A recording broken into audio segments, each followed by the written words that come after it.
Millionaire told he's sterile, but his maid gave birth to twins, and the DNA test revealed a twist no one saw coming. Hi, my beautiful, precious family. It's your Mr. Peter. Yes, I'm back. Your friend is back. Your brother is back.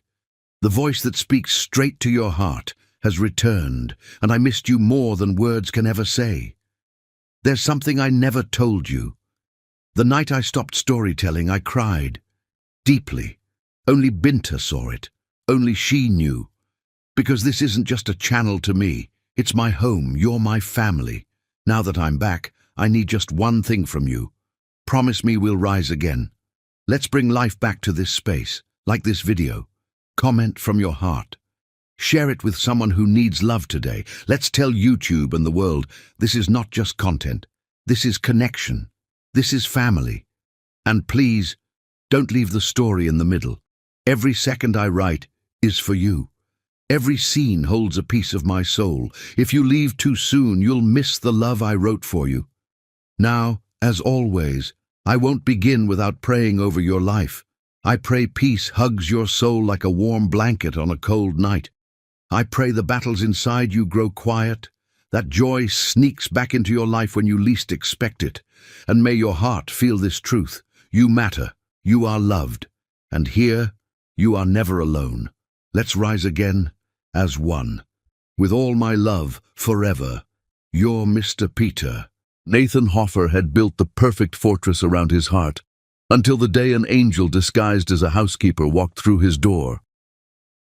The 42nd floor of Hoffer Tower pierced the Dallas skyline like a steel blade, and at its summit sat a man who had forgotten the warmth of human touch. Nathan stood behind floor-to-ceiling windows, his reflection ghost-like against the sprawling metropolis below.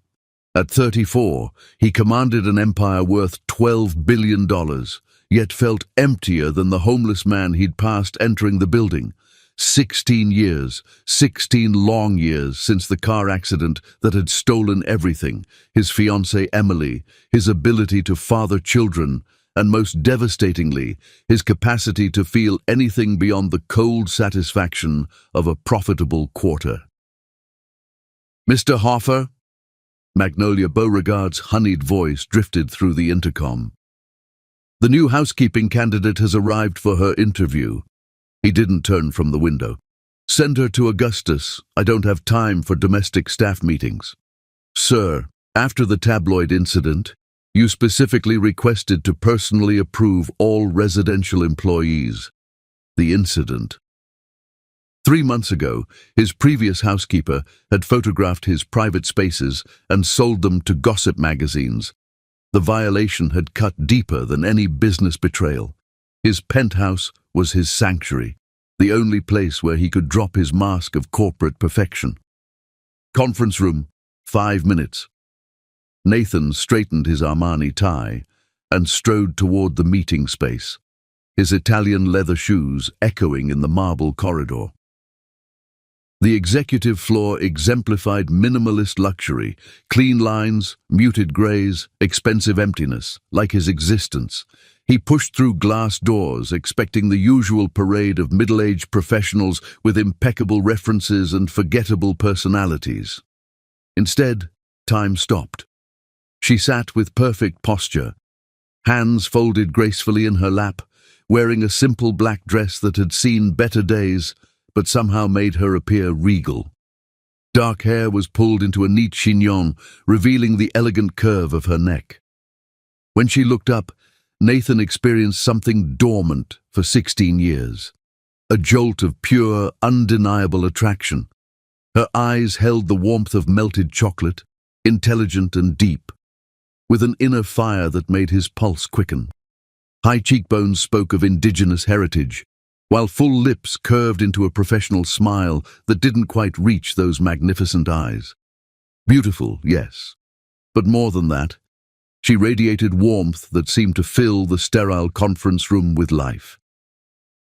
"Mr. Hoffer," Augustus rose, his British accent crisp as always. "May I present Miss Margie Perez? Her references are exceptional." Nathan found his voice, though it emerged rougher than intended. "Miss Perez, She stood with fluid grace, extending her hand. "Mr. Hoffer, thank you for considering me." Her accent carried musical traces of Mexico, soft and melodious. When their hands touched, electricity shot up his arm. Her palm was soft yet calloused from honest work, her grip firm and confident. She met his gaze directly, unflinching, and Nathan realized with startling clarity that she wasn't intimidated. Everyone was intimidated by him. CEOs, senators, socialites, they all cowered beneath his ice-cold stare. But not her. She looked at him as if he were simply a man, not the corporate predator the media had dubbed the Ice King of Dallas. "Your experience?" he asked, reluctantly releasing her hand. "I worked for Dr.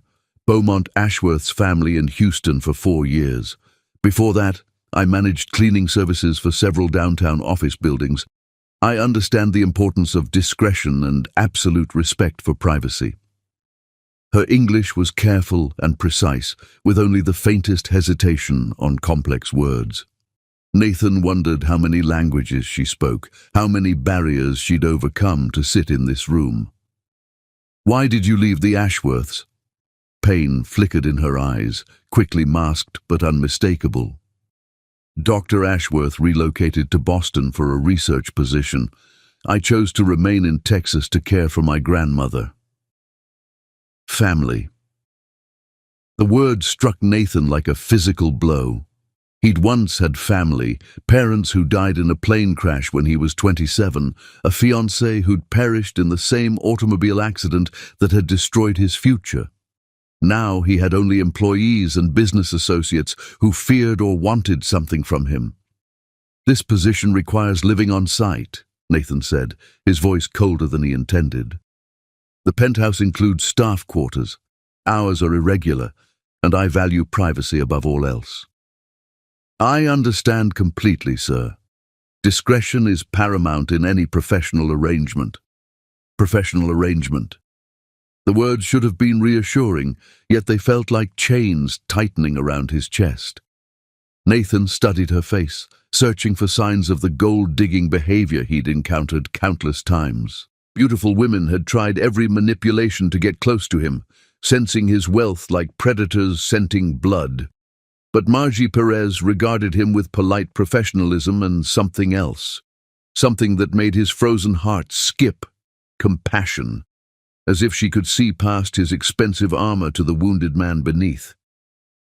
"Augustus will show you to your quarters," Nathan said abruptly. "You begin tomorrow at 7. He turned to leave, but her voice stopped him. "Mr. Hoffer." He looked back, and she smiled. Genuinely this time, warm and radiant. "Thank you for this opportunity. I promise you won't regret it." Nathan nodded curtly and left the room, his heart hammering against his ribs. In the elevator ascending to his penthouse, he pressed the button with hands that barely trembled while trying to regain composure. It was merely attraction, a biological response to a beautiful woman. He was human, after all, not a machine. He could control this. The elevator doors revealed his sanctuary, 3,000 square feet of minimalist perfection. Floor-to-ceiling windows offered a panoramic view of Dallas, while carefully curated artwork adorned the walls. Everything in its place, cold and flawless and utterly lifeless. Nathan walked to his bar and poured 3 fingers of 25-year-old Macallan. The scotch burned his throat, but couldn't warm the chill settling in his chest. He'd spent 16 years constructing this fortress of solitude, and now one woman with chocolate eyes threatened to bring it all crashing down. His phone buzzed with a text from Magnolia. "Board meeting moved to 9 a.m. tomorrow. Also, your mother called again about Thursday dinner. She's bringing someone special for you to meet." Nathan grimaced. Melanie Hoffer remained determined to marry him off to suitable candidates, refusing to accept that he had no intention of producing heirs or continuing the family legacy. How could he explain that a man who couldn't give a woman children had no right to pursue love? He walked to his bedroom, noting the pristine surfaces and perfectly made king-sized bed. Tomorrow, Margie would move through these rooms, touching his belongings, breathing life into his carefully controlled environment. The thought both thrilled and terrified him. Nathan stripped away his suit and stepped into the rainfall shower, letting scalding water pound his shoulders. He'd hired her because she was qualified, he told himself, because she had excellent references and understood discretion. It had nothing to do with the way she'd looked at him, as if he were worth saving. Standing beneath the punishing spray, Nathan tried to ignore the voice whispering dangerous possibilities. For 16 years, he'd been content with emotional exile, convinced himself that a sterile man had no right to love. But as he closed his eyes, all he could see was Margie Perez's radiant smile and the warmth in her chocolate eyes. For the first time in 16 years, the ice around his heart showed its first hairline crack. Tomorrow, she would enter his world. And Nathan Hoffer, the man who controlled everything, suddenly felt like he was about to lose control of the one thing that mattered most, his carefully guarded heart. He'd built the perfect fortress around his emotions, but perhaps he'd finally met the woman who held the key to tearing down every wall he'd constructed. Chapter 2. Breaking Through Steel Walls. Angels, Margie had learned, sometimes came disguised as devils, and the devil in the penthouse was calling out in his sleep. The raw, anguished sound tore through the pre-dawn silence of the 42nd floor like a wounded animal caught in a trap. Margie dropped her cleaning supplies and hurried toward the source, pulse racing as Nathan's tortured voice echoed through the hallway. "Emily, no, don't leave me!" She found him in his bedroom, thrashing against silk sheets soaked with perspiration. His face, so coldly controlled during daylight hours, was twisted with grief and terror. His powerful frame shook as he battled demons only he could see. "Mr. Hoffer," she whispered, approaching cautiously, "please, wake up." "The car. I can't reach her. Emily, please." Margie's heart shattered witnessing such raw pain. She'd worked for wealthy families before, but she'd never encountered anguish this devastating. Without hesitation, she sat on the bed's edge and gently touched his shoulder. "You're safe," she murmured in Spanish, then English. "You're safe now. Wake up, por favor." His eyes flew open, wild and disoriented. For a moment, he stared without recognition, chest heaving. Then, awareness crashed over him like a wave, and he jerked away from her touch. "What are you doing here?" His voice was hoarse, broken. "I heard you crying out. I was worried."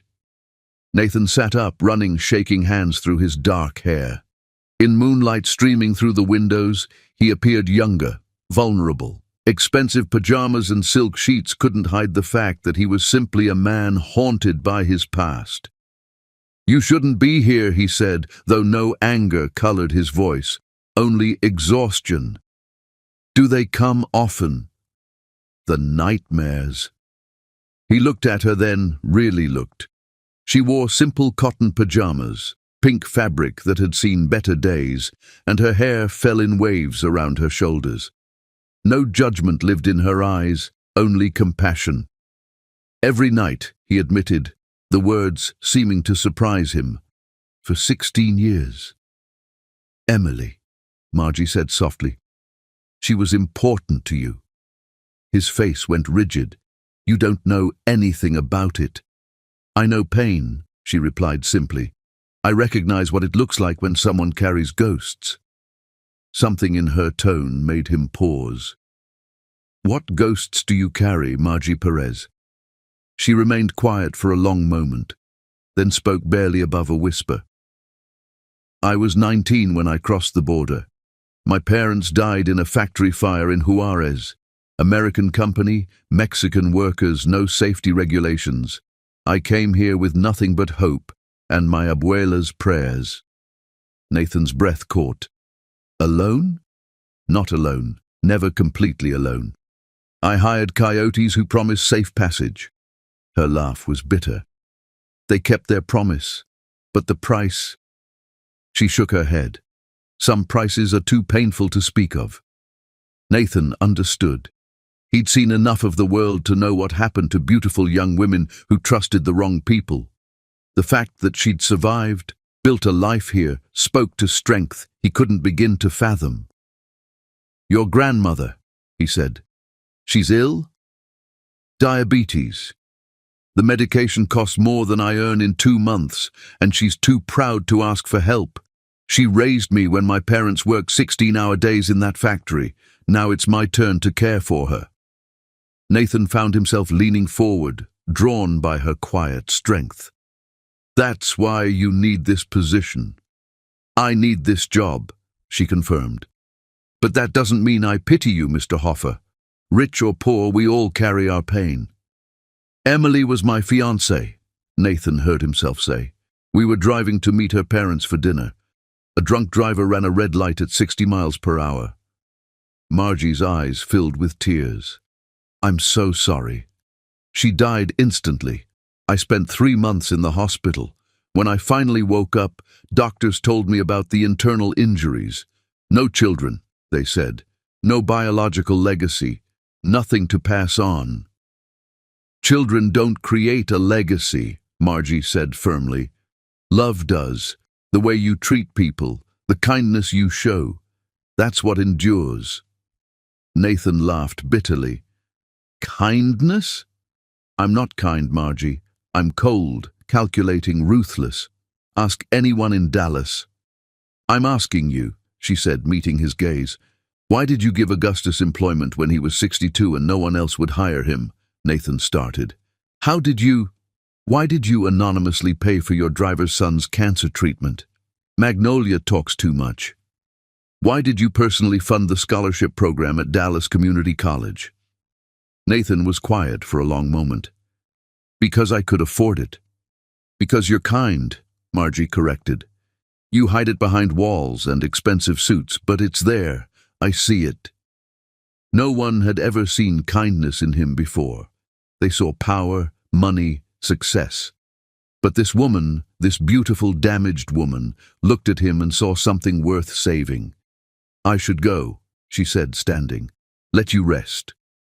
"Stay," Nathan said, the word escaping before he could stop it.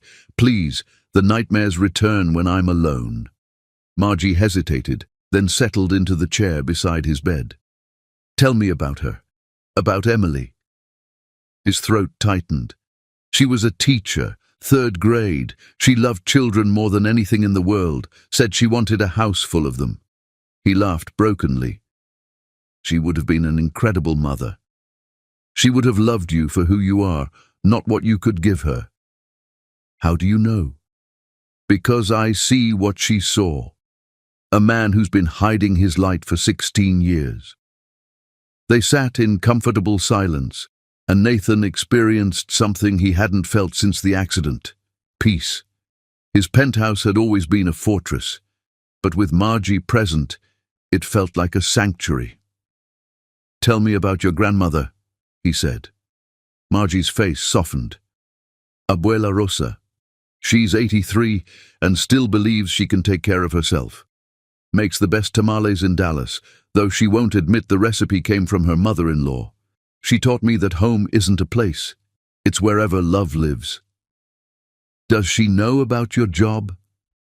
"She knows I work for a very important man who pays well. She doesn't know about the penthouse or the tower. She'd worry that I'm reaching too high, that I'll fall and break both our hearts." "Are you? Reaching too high?" Margie looked at him, and Nathan saw a flicker of something dangerous in her eyes. "I don't know yet." The words hung between them, loaded with possibility and risk. Nathan felt his carefully constructed walls beginning to crumble, and for the first time in 16 years, he wasn't certain he wanted to rebuild them. "I should teach you business English," he said suddenly. "Your grammar is nearly perfect, but your pronunciation needs refinement. If you're going to work in corporate America, you need to sound like you belong here." "You'd do that for me?"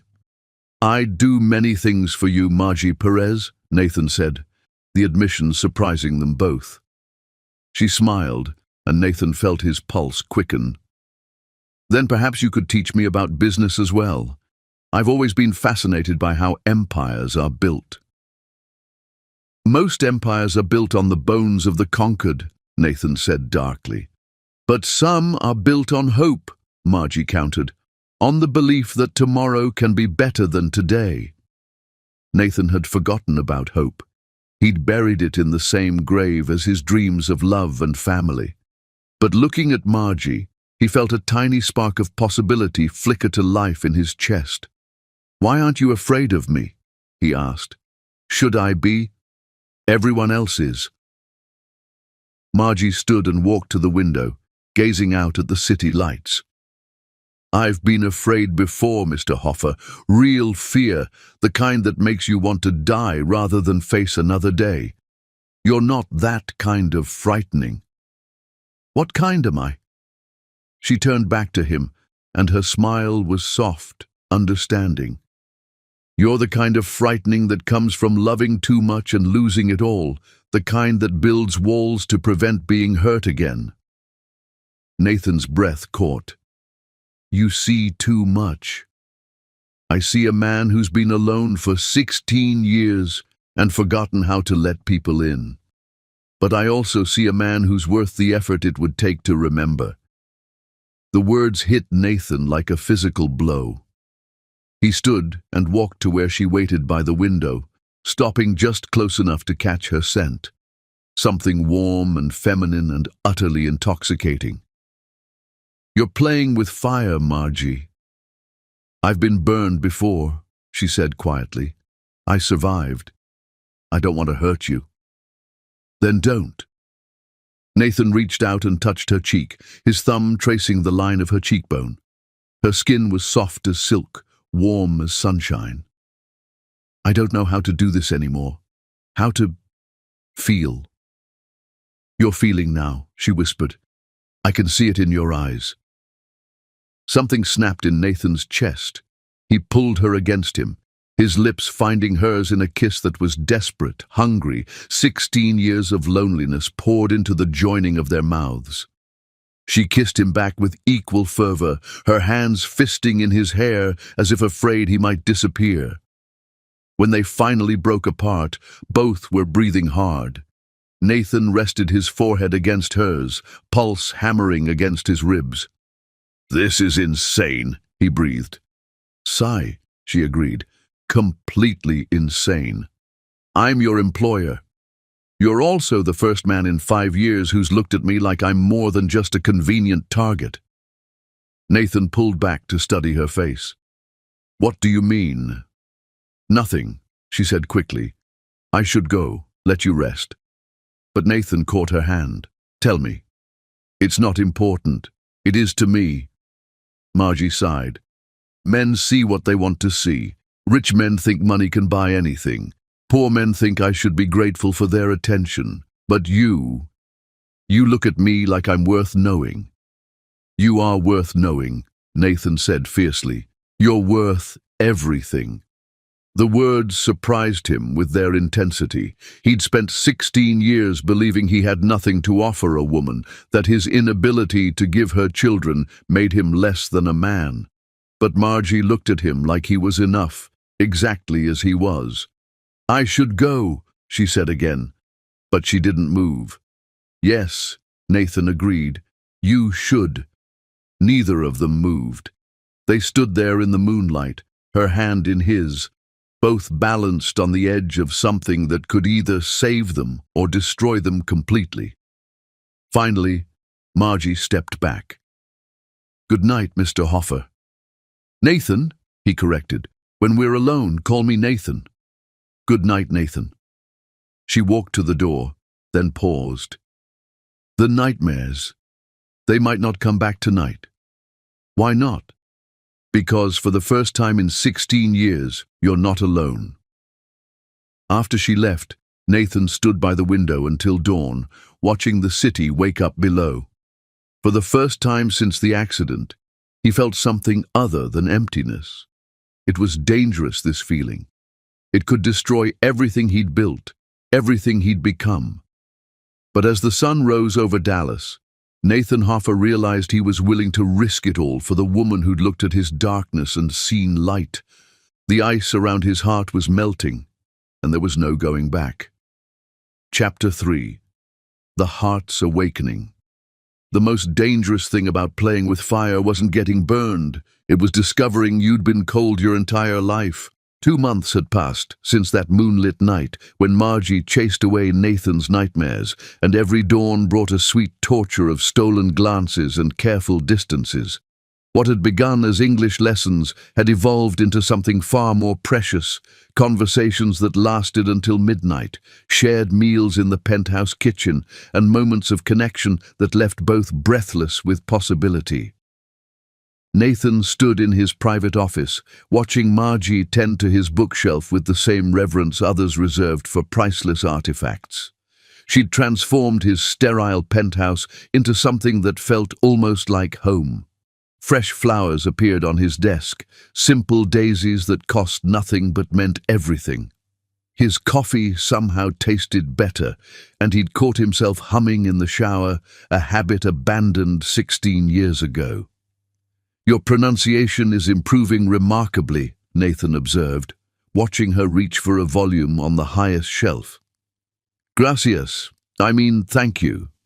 You're a patient teacher." Their evening study sessions had become the highlight of Nathan's existence. They'd sit in his study, ostensibly working on grammar and vocabulary, but really learning the careful ways 2 damaged hearts might learn to trust again. "Here, allow me," Nathan said, stepping close to retrieve the book she couldn't reach. The movement brought him directly behind her, near enough to smell her shampoo, something simple and clean that made his head spin. Her breath caught as his chest brushed her back, and Nathan felt that familiar fire race through his veins. "Nathan," she whispered, and the sound of his name on her lips was like a prayer. He should maintain distance, should preserve the professional boundaries that had been eroding a little more each day. Instead, he allowed his hands to rest on her waist, feeling the warmth of her through the thin cotton of her dress. "This is dangerous," he murmured against her ear. "I know." She leaned back against him, her head falling onto his shoulder. "But I can't seem to stop." Nathan's carefully maintained composure finally cracked. He turned her in his arms and kissed her with all the passion he'd been restraining. She responded immediately, her hands tangling in his hair as she kissed him back with equal desperation. When they finally broke apart, both were breathing hard. Nathan cupped her face in his hands, marveling at how perfectly she fit against him. "I've wanted to do that since the moment I met you," he confessed. "What took you so long?" she asked, her smile soft and teasing. "Fear," he admitted. "I haven't felt this way about anyone since Emily. It terrifies me." "I'm not Emily," Margie said gently. "I'm not going anywhere. You might. When you truly know me, when you see all the darkness I carry, you might run. Try me." Nathan led her to the leather sofa in his study, pulling her down beside him. The city lights twinkled below, but all he could see was her. "I wasn't always like this," he began. "Before the accident, I was different. I laughed more. I dreamed about the future, about building something lasting. Emily used to say I lit up a room when I smiled." "I've seen that smile," Margie said. "When you don't think anyone's watching, when you're reading something that amuses you. It's beautiful." After she died, I shut down completely. It was easier than feeling the pain. I built this empire, this reputation, this fortress of a life. I told myself I was protecting what remained of me. But you were just surviving, not living. Exactly. Until you. Nathan traced the line of her jaw with his finger. You make me want to live again, to feel again, and that frightens me more than any corporate takeover. Why? Because I have nothing to offer you. I can't give you children, can't give you the family you deserve. Margie's eyes flashed. Did I ask for children?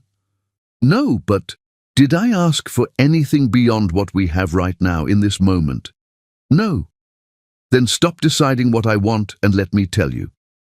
She took his hands in hers. I want you, Nathan Hoffer. Not your money, not your empire, not some fantasy of what you think you should be. I want the man who has nightmares about losing someone he loved. I want the man who secretly pays for strangers' medical bills. I want the man who looks at me like I'm worth more than gold. You deserve so much more. I deserve to choose, and I choose you. The words broke something open in Nathan's chest. He kissed her again, softer this time, pouring all his gratitude and growing love into the connection of their lips. When they parted, he rested his forehead against hers. I think I'm falling in love with you, he whispered. I know, she said, smiling. I'm falling too. They held each other as the city sparkled below, two hearts that had been broken learning to beat in rhythm again. Nathan had never felt so vulnerable, so exposed, and yet so completely safe. Tell me about your dreams, he said. What did you want to be when you were little? A teacher, like Emily.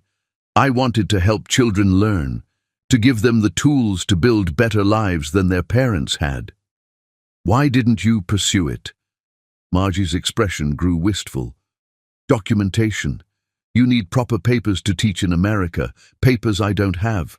So I clean houses and save money and hope that someday... What if I told you I could help with that? Nathan, no. I won't be your charity case. Not charity. Investment. I'm starting a new foundation, educational opportunities for undocumented immigrants. You could be our first scholarship recipient. Margie stared at him. You do that? I'd do anything for you. But your board of directors, your investors, let me worry about them. The foundation will be my personal project, funded by my own resources. No one can dictate how I spend what's mine. Tears filled Margie's eyes. You don't understand what you're offering me. I understand that you're brilliant and kind and deserve every opportunity this country can provide. I understand that watching you achieve your dreams would make me happier than any business success ever could. I love you, she said simply. I love you so much it scares me. I love you too, more than I thought I could love anyone again. They kissed again, and this time there was no hesitation, no fear. Just two people who had found each other against impossible odds, who had chosen love over safety, vulnerability over isolation. Stay with me tonight, Nathan said against her lips. Nathan ... Not like that. Not yet. I don't want to be alone anymore. Margie smiled. Neither do I. They moved to Nathan's bedroom, and for the first time in 16 years, he wasn't afraid of the dark. Margie curled against his chest, her breathing evening out as she fell asleep in his arms. Nathan lay awake, marveling at how different the world looked when you had someone to share it with. His phone buzzed with a text from his mother. Dinner Thursday. Evangeline will be there. Time to stop this ridiculous bachelor nonsense. Nathan deleted the message without responding. For the first time in his adult life, he didn't care what Melanie Hoffer thought about his choices. He'd found something worth fighting for, worth risking everything for. The next morning, Nathan woke to the scent of coffee and something that made his mouth water. He found Margie in his kitchen, humming as she cooked. Buenos dias, she said, turning to smile at him. I made breakfast. You don't have to cook for me. I want to. Sit. Nathan settled at his breakfast bar, watching her move around his kitchen with easy grace. She'd changed everything about his space without moving a single piece of furniture. She'd simply filled it with life, with warmth, with the kind of love he'd thought was lost to him forever. What are you making? Huevos rancheros, my abuela's recipe. She set a plate before him, and Nathan took a bite. The flavors exploded on his tongue, spicy, rich, complex. It was the best thing he'd ever tasted. This is incredible. Wait until you try her tamales. I'd like to meet her, Nathan said, the words surprising him. Your grandmother. Margie's hand stilled. She's very protective of me. As she should be. I'd like her permission to court you properly. Court me? Margie laughed. We're not in the 19th century, Nathan. Maybe not. But I want to do this right. I want to meet your family to show them that my intentions are honorable. Your intentions? Nathan set down his fork and looked at her seriously. I want to build a life with you, Margie. Whatever that looks like, wherever it leads us. I want to wake up next to you every morning and fall asleep holding you every night. I want to be worthy of the love you're offering me. Margie's eyes filled with tears. Nathan, ... I know we've only known each other for 2 months. I know this might seem fast, but I've never been more certain of anything in my life. What are you asking me? I'm asking if you'll let me love you, really love you. I'm asking if you'll take a chance on a man who's spent 16 years learning how to build walls and is just now remembering how to tear them down. Yes, she whispered. Yes, yes, I'll let you love me. Yes, you can meet my abuela. Yes, to all of it.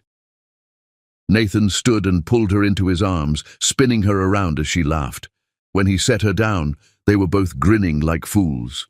I should probably ask your grandmother's permission first, Nathan said. She'll like you. She has a soft spot for broken things that can be mended. I'm not broken anymore, Nathan said, cupping her face. You fixed me. We fixed each other. As they stood in his kitchen, surrounded by the scent of spices and the sound of laughter, Nathan felt something he hadn't experienced in 16 years. Hope, not just for today or tomorrow, but for a future filled with the kind of love he'd thought was lost to him forever. The ice around his heart had melted completely, and in its place burned a fire that would warm him for the rest of his life. He'd found his home in Margie's arms, and he was never letting go. Outside, Dallas was waking up to another day, but inside the penthouse, 2 hearts beat as one, and the future looked brighter than either of them had dared to dream. Chapter 4. Love's Sweet Surrender. Some surrenders weren't defeats, they were the most beautiful victories imaginable. 2 weeks had passed since Nathan's declaration of love, and now he stood outside a weathered apartment building in East Dallas, his pulse hammering as he prepared for the most important interview of his life. In his arms he carried flowers, not the ostentatious arrangements money could buy, but simple sunflowers that reminded him of Margie's smile. She's going to love you, Margie assured him, squeezing his hand. Just be yourself. Myself is a man who spent 16 years forgetting how to be human, Nathan said, adjusting his deliberately casual attire. He'd traded his usual Armani for simple khakis and a button-down shirt, wanting to meet Rosa Perez as a man, not a bank account. You're more human than you realize, Margie laughed, gesturing to the flowers. And you brought exactly the right thing. They climbed 3 flights of stairs to a narrow hallway that smelled of cooking spices and decades of love. Margie knocked on a door marked 3B, and Nathan's heart hammered as footsteps approached. The door opened to reveal a petite woman with silver hair and eyes exactly like Margie's. Rosa Perez stood barely 5 feet tall, but her presence filled the doorway as she studied Nathan with the intensity of a general evaluating a potential ally or threat. Abuela, Margie said, switching to Spanish, this is Nathan. So, Rosa said in accented but clear English, you are the man who has captured my nieta's heart. Nathan stepped forward, offering the sunflowers. Mrs. Perez, it's an honor to meet you. Margie speaks of you constantly. Rosa accepted the flowers with a slight nod, her dark eyes never leaving his face. You may call me Abuela Rosa. Come, we eat. A man cannot be properly judged on an empty stomach. The apartment was small but immaculate, filled with family photographs and the scent of something that made Nathan's mouth water. Rosa led them to a tiny kitchen where a feast was laid out on a table that had clearly seen decades of family meals. "Sit," Rosa commanded, and Nathan obeyed immediately. He'd negotiated billion-dollar deals and faced down corporate sharks, but this 83-year-old woman intimidated him more than any boardroom. Rosa served him a plate piled high with tamales, rice, and beans. The first bite transported Nathan to another world, rich, complex flavors that spoke of generations of love and tradition passed down through careful hands. "This is extraordinary," he said, meaning every word. "My mother's recipe," Rosa said, watching him eat with shrewd eyes. "Margie tells me you are teaching her English." "She's teaching me much more than I'm teaching her," Nathan replied. "Your granddaughter is remarkable, Abuela Rosa. She's intelligent, kind, strong." "She is also vulnerable," Rosa interrupted, her voice gaining an edge. "She has been hurt before by men who promised her the world and delivered only pain." Nathan set down his fork, meeting the older woman's gaze directly. "I would never hurt her. All men say this. Few mean it. I mean it." Nathan's voice was steady, certain. "I love her. I want to marry her with your blessing." Rosa's eyebrows rose. "You ask permission? In this modern world, young people do what they please." "Some things shouldn't change," Nathan said. "Respect for family, for tradition, these matter. Margie matters. Her happiness matters more to me than anything else in the world." For the first time, Rosa's stern expression softened slightly. "Tell me about your family, Nathan Hoffer." "My parents died when I was 27. I was engaged once, but she died in a car accident 16 years ago. I have no one except Margie now." "No brothers, sisters, cousins?" "No, ma'am." Rosa nodded thoughtfully. "And children? Do you want children?" Nathan's throat tightened. This was the moment of truth. "I can't have children, Abuela Rosa. The accident that killed my fiancée, it damaged me internally. I'll never be able to give Margie biological children." "And this troubles you?" "It devastates me," Nathan admitted, "but Margie says she chooses me anyway. I just pray she won't regret that choice." Rosa studied him for a long moment, then turned to Margie. "Mija, go to the store. We need milk for dessert." "Abuela, we have milk." "Go," Rosa said firmly. "I wish to speak with your young man alone." Margie kissed Nathan's cheek and whispered, "She likes you. Trust me." After Margie left, Rosa poured Nathan coffee in a cup that had probably been old when she was young. They sat in silence for several minutes before she spoke. "My husband could not give me children," she said quietly. 3 miscarriages broke both our hearts, but we had 47 years of love, and we raised Margie when her parents worked themselves to death trying to provide." Nathan's chest tightened. "I'm sorry for your losses." "Love is not about what you can give," Rosa continued. "It is about what you choose to share. My Margie has been alone too long, carrying too much weight on her shoulders. She needs someone to help bear the load. I want to be that someone. She told me about your nightmares, about how she sits with you in the darkness." Nathan nodded, unable to speak. "A woman does not do this for a man unless her heart is completely his. But hearts can be broken, Nathan Hoffer. If you break hers, I will find you, and my arthritis will not stop me from making you suffer."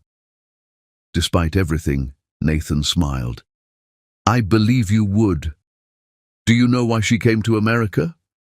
"She said her parents died in a factory fire." Rosa's face darkened. "The fire was started by faulty wiring that the American company knew was dangerous. They chose profit over safety. 16 people died, including Margie's parents. She came here seeking justice, not just opportunity." Nathan felt ice form in his stomach. What happened to the company? Nothing. No justice for poor Mexican workers. The company paid bribes, filed papers, disappeared into another corporation. Margie learned that money and power protect those who have them and destroy those who don't. That's why she was reluctant to trust me. See, but she does trust you. She sees something in you that gives her hope. Do not make her regret that faith. Never, Nathan said fiercely. I would die before I hurt her. Death is easy, Rosa said. Living with honor is hard. Are you prepared to live with honor? Yes, ma'am. Rosa nodded and stood. Then you have my blessing. But know this, you are not just marrying Margie. You are joining our family. We take care of each other no matter what. I understand. Do you? When people whisper about your Mexican wife, will you defend her honor? When the world tries to make her feel small, will you help her stand tall? When times are hard, will you remember that love is a choice you make every day? Nathan stood as well, towering over the tiny woman but feeling humbled by her strength. I will spend every day of my life proving that I'm worthy of her love and your trust. Bueno. Rosa smiled for the first time. Now, help me with dessert. We make flan together. For the next hour, Nathan learned to make flan under Rosa's watchful eye. His hands, so sure in boardrooms, fumbled with the delicate custard. But Rosa patiently corrected his technique with the same care she'd once used to teach Margie. Cooking is like love, she said, as they waited for the dessert to set. It requires patience, attention, and faith that the result will be worth the effort. When Margie returned, she found them laughing over Nathan's lopsided attempt at caramel. The sight of her two favorite people bonding made her heart soar. He is acceptable, Rosa announced. His flan needs work, but his heart is in the right place. I told you she'd love you, Margie whispered to Nathan. She terrifies me, Nathan admitted, in the best possible way. That evening, as they walked through downtown Dallas, Nathan felt a lightness he hadn't experienced in years. Receiving Rosa's blessing had meant more to him than any business success ever could. There's something I want to show you, he said, leading Margie to a small park overlooking the Trinity River. In the center of the park stood a simple gazebo, strung with twinkling lights that turned the evening magical. Nathan had spent the afternoon preparing this moment, wanting it to be perfect. Nathan, Margie breathed, her eyes wide with wonder. He dropped to one knee, taking her hands in his. Margie Perez, you saved my life without even trying. You brought light into my darkness, hope into my despair, love into my empty heart. I want to spend the rest of my life earning the gift of your love. He opened a small velvet box to reveal not a massive diamond, but a simple antique band with 3 small stones, a diamond flanked by 2 emeralds. This was my grandmother's ring, Nathan said, his voice thick with emotion. The diamond represents our love. The emeralds represent the families we're joining, yours and what's left of mine. Will you marry me? Yes, Margie breathed, tears streaming down her face. Yes, yes, 1,000 times yes. Nathan slipped the ring onto her finger with trembling hands, then stood and kissed her with all the love in his heart. When they finally broke apart, both were crying. I love you, he whispered against her forehead. I love you more than I knew it was possible to love someone. Show me, she said softly. Nathan's breath caught. Margie, I'm sure, Nathan. I want to be yours completely. He lifted her in his arms and carried her to his car, both of them trembling with anticipation and love. The drive to his penthouse passed in a blur of stolen kisses at red lights and whispered promises. In his bedroom, bathed in moonlight streaming through floor-to-ceiling windows, Nathan set her down gently beside the bed. Are you certain? He asked, cupping her face in his hands. I've never been more certain of anything." Nathan kissed her then, pouring 16 years of loneliness and longing into the connection of their lips. She responded with equal passion, her hands working at the buttons of his shirt as he traced the curve of her spine with reverent fingers. When they came together, it was with a tenderness that took Nathan's breath away. This wasn't just physical need, it was two souls recognizing their other half, two hearts beating in perfect rhythm. "I love you," Nathan whispered as he moved within her, each word a promise, a prayer, a vow. "Te amo," she replied, her voice breaking with emotion, "forever and always." Afterward, they lay entwined, Nathan's arms wrapped protectively around Margie as she traced patterns on his chest. "No regrets?" he asked softly. "Only that we waited so long," she said, smiling up at him. "I wanted to do everything right, to be worthy of you." "You've always been worthy, Nathan. You just needed to believe it." "I believe it now. With you, I believe in everything." As dawn broke over Dallas, Nathan held the woman he loved and marveled at how completely his life had changed. 3 months ago, he'd been a man frozen in time, trapped by his past, and convinced he had no future worth living. Now, he had everything: love, hope, and the promise of a lifetime spent with the woman who'd taught him that some miracles came disguised as Mexican housekeepers with hearts big enough to heal the world. He was no longer Nathan Hoffer, the cold billionaire. He was simply a man in love, and that was more than enough. Chapter 5, Paradise Found. Heaven, Nathan discovered, wasn't a place in the clouds. It was waking up next to the woman you loved every morning for 6 perfect months. The morning sun painted golden stripes across their silk sheets as Nathan watched his fiancée sleep, her engagement ring catching the light. In 4 months, she'd be his wife, and he still couldn't quite believe his fortune. "I can feel you staring," Margie murmured, eyes still closed but smiling. "Can't help it. You're beautiful when you sleep." "I'm beautiful when I'm awake too," she said, opening one eye playfully. "Even more so." Nathan kissed her forehead, "Especially when you're fishing for compliments." Margie laughed and rolled over to face him. "What time is it?" "Early, but I have good news." His eyes sparkled with excitement. "Dr. Beaumont called yesterday.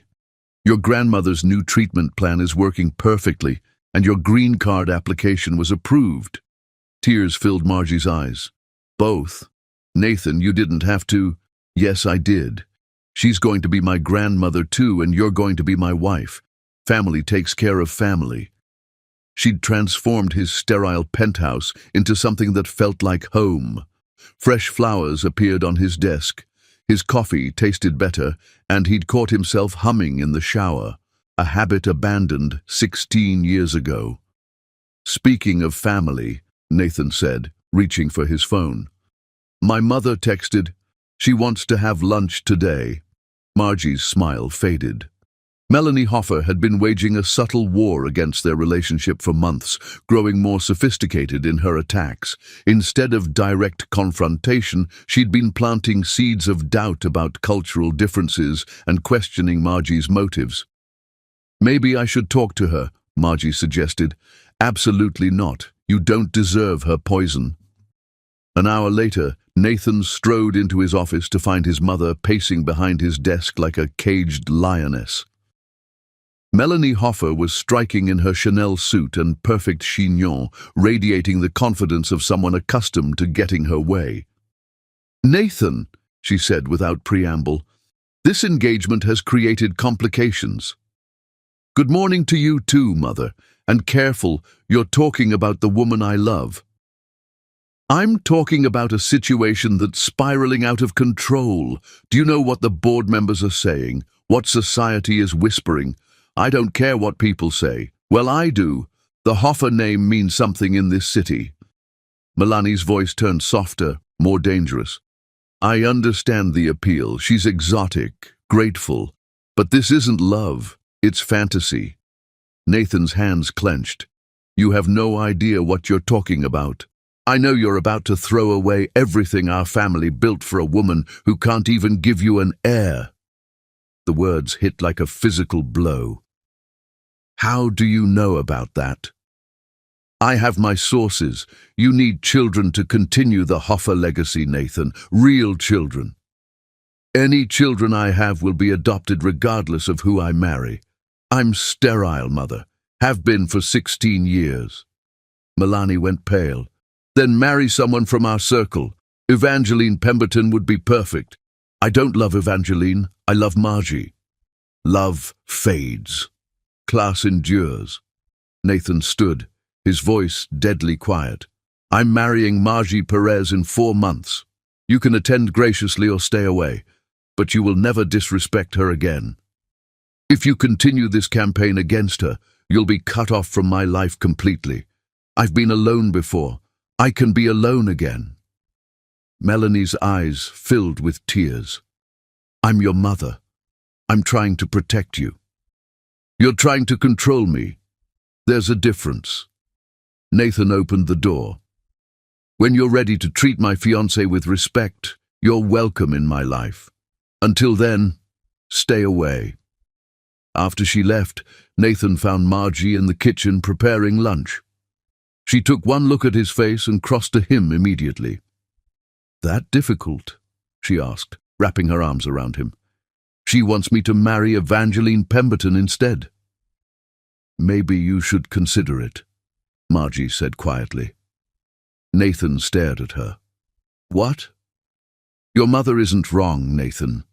Evangeline comes from your world. She'd fit into your life without causing problems. You are my life. You and Rosa and the children will adopt. That's all I need.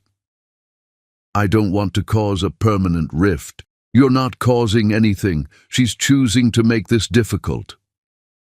Nathan cupped her face. I would rather have one day with you than a lifetime with anyone else. My mother will come around, or she won't. But I'm not giving you up. That evening at Rosa's apartment, Nathan told them both about Melanie's ultimatum. The older woman listened thoughtfully while serving her famous enchiladas. The mother who thinks her son is too good for my granddaughter, Rosa said when he finished. Something like that. I have known such women. They forget that love is a gift, not a business transaction. Rosa patted his hand. Do not worry, mijo. Mothers who truly love their children want them to be happy. If she loves you, she will accept what makes you happy. And if she doesn't, then she loves her pride more than her son.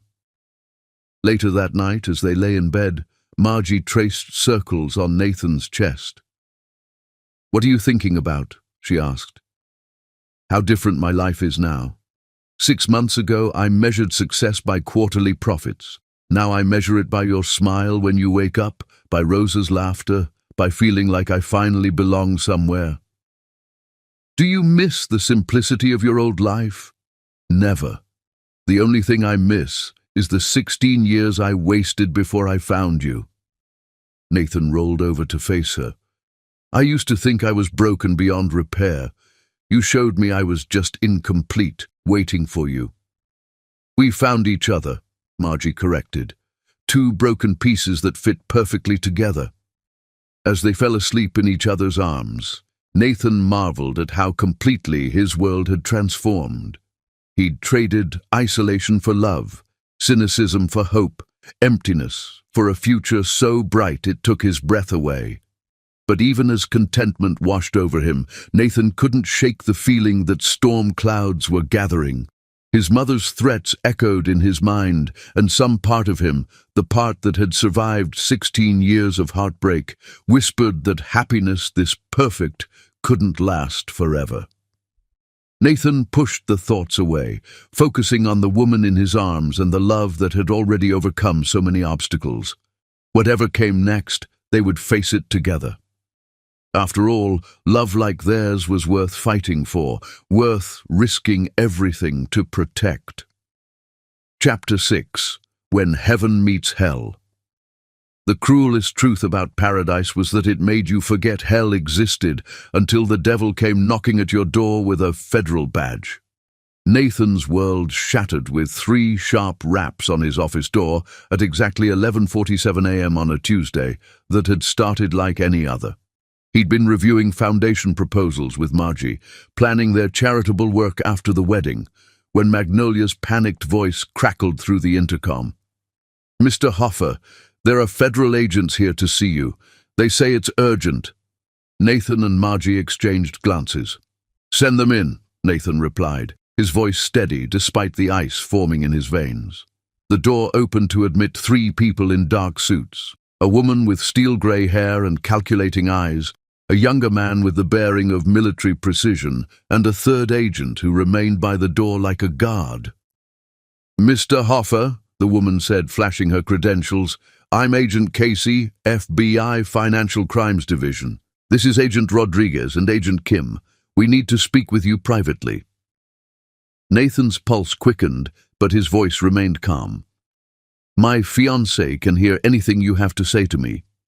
"Sir, this concerns federal criminal charges. We strongly advise—" "She stays," Nathan said firmly, reaching for Margie's hand.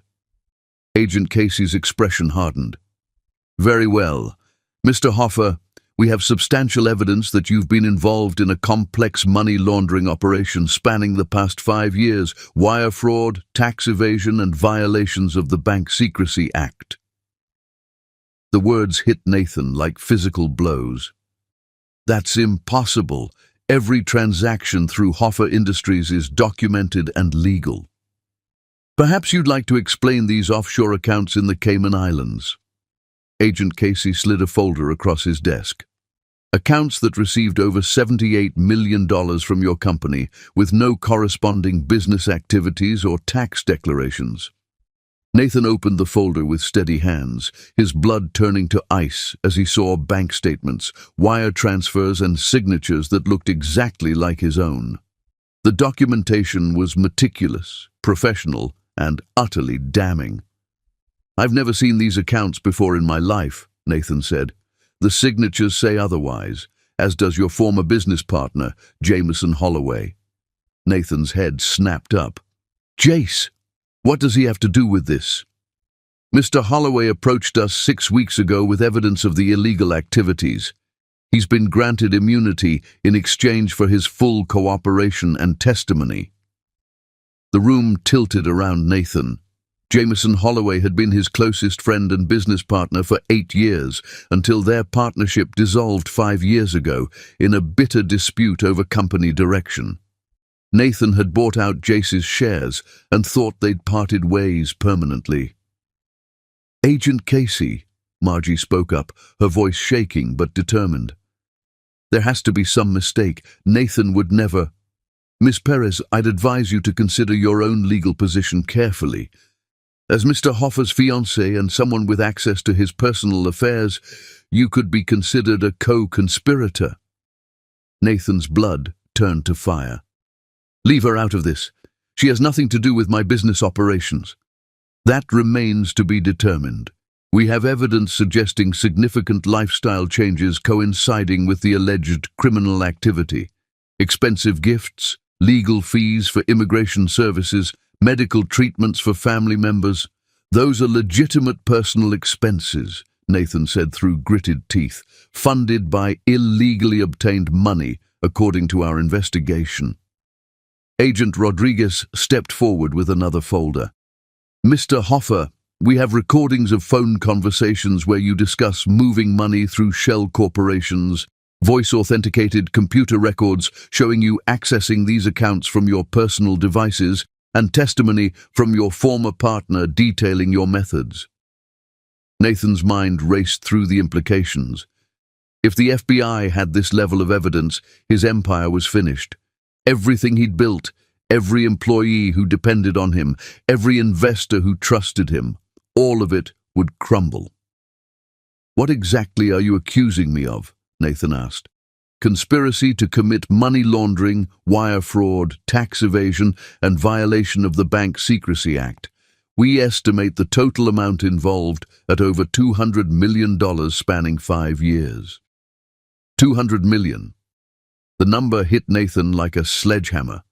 That kind of money meant decades in federal prison, not years. It meant losing everything, including Margie. "I want to speak with my attorney," Nathan said. "Of course. But understand, Mr. Hoffer, the federal prosecutor will be filing charges within 72 hours unless we reach a cooperation agreement." "What kind of cooperation?" Agent Casey exchanged glances with her partners.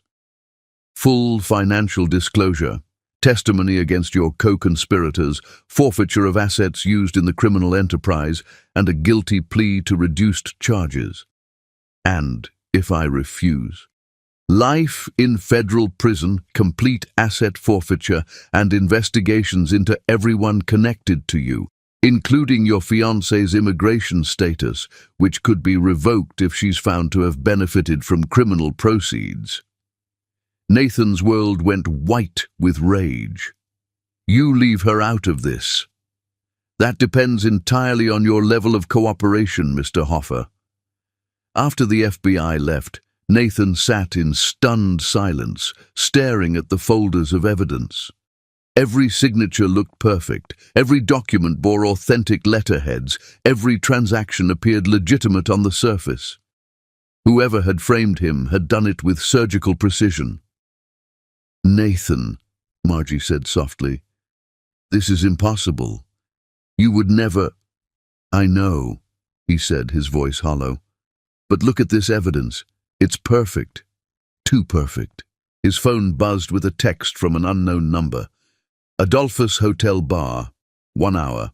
Come alone if you want answers. J. Jameson, his oldest friend and apparently his betrayer."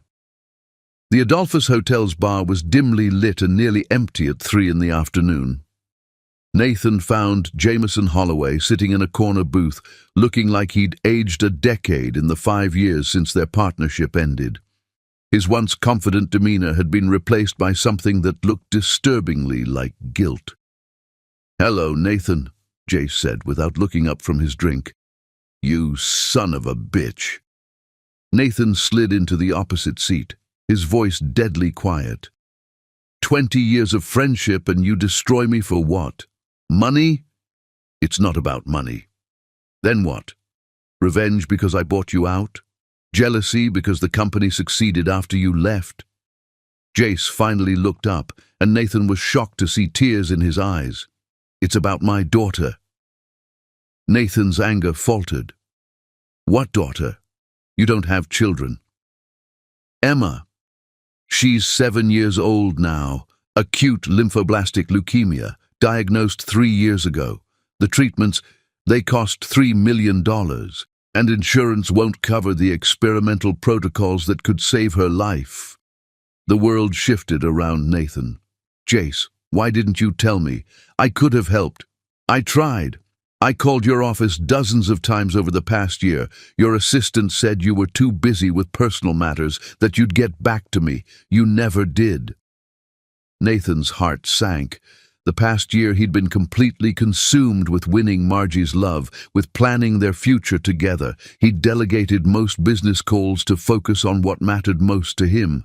He'd never known his oldest friend was desperate for help. "Who came to you?" Nathan asked. "Who offered you the money for Emma's treatment?" "Senator William Pemberton. He said you'd become a liability to important people, that your association with certain elements was damaging business relationships." "Pemberton!" Nathan's voice was bitter. "Evangeline's father." He knew about transactions I'd never heard of, Nathan.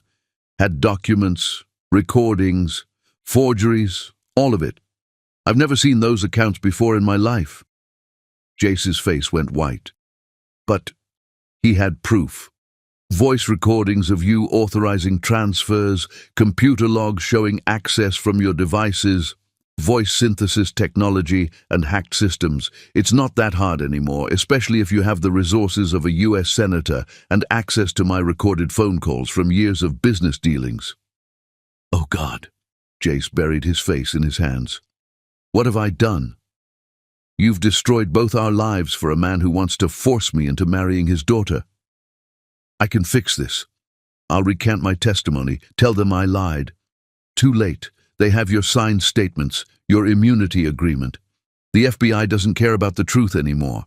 They care about conviction statistics and closing cases. Nathan's phone rang. Margie's name appeared on the screen. Nathan! Her voice was frantic. I'm at the penthouse. There are FBI agents here with a search warrant. They're taking everything. Computers, files, financial records. Where's Rosa? Safe at her apartment. But Nathan, they asked about me, about my immigration status, about gifts you've given me. I'm scared. Listen to me carefully. Call David Morrison. He's my attorney. Tell him to meet us at the office immediately. And whatever you do, don't answer any questions without him present.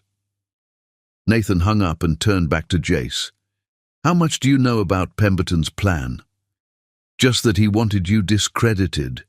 He said you'd become too independent, too unwilling to play by the rules that people like him depend on.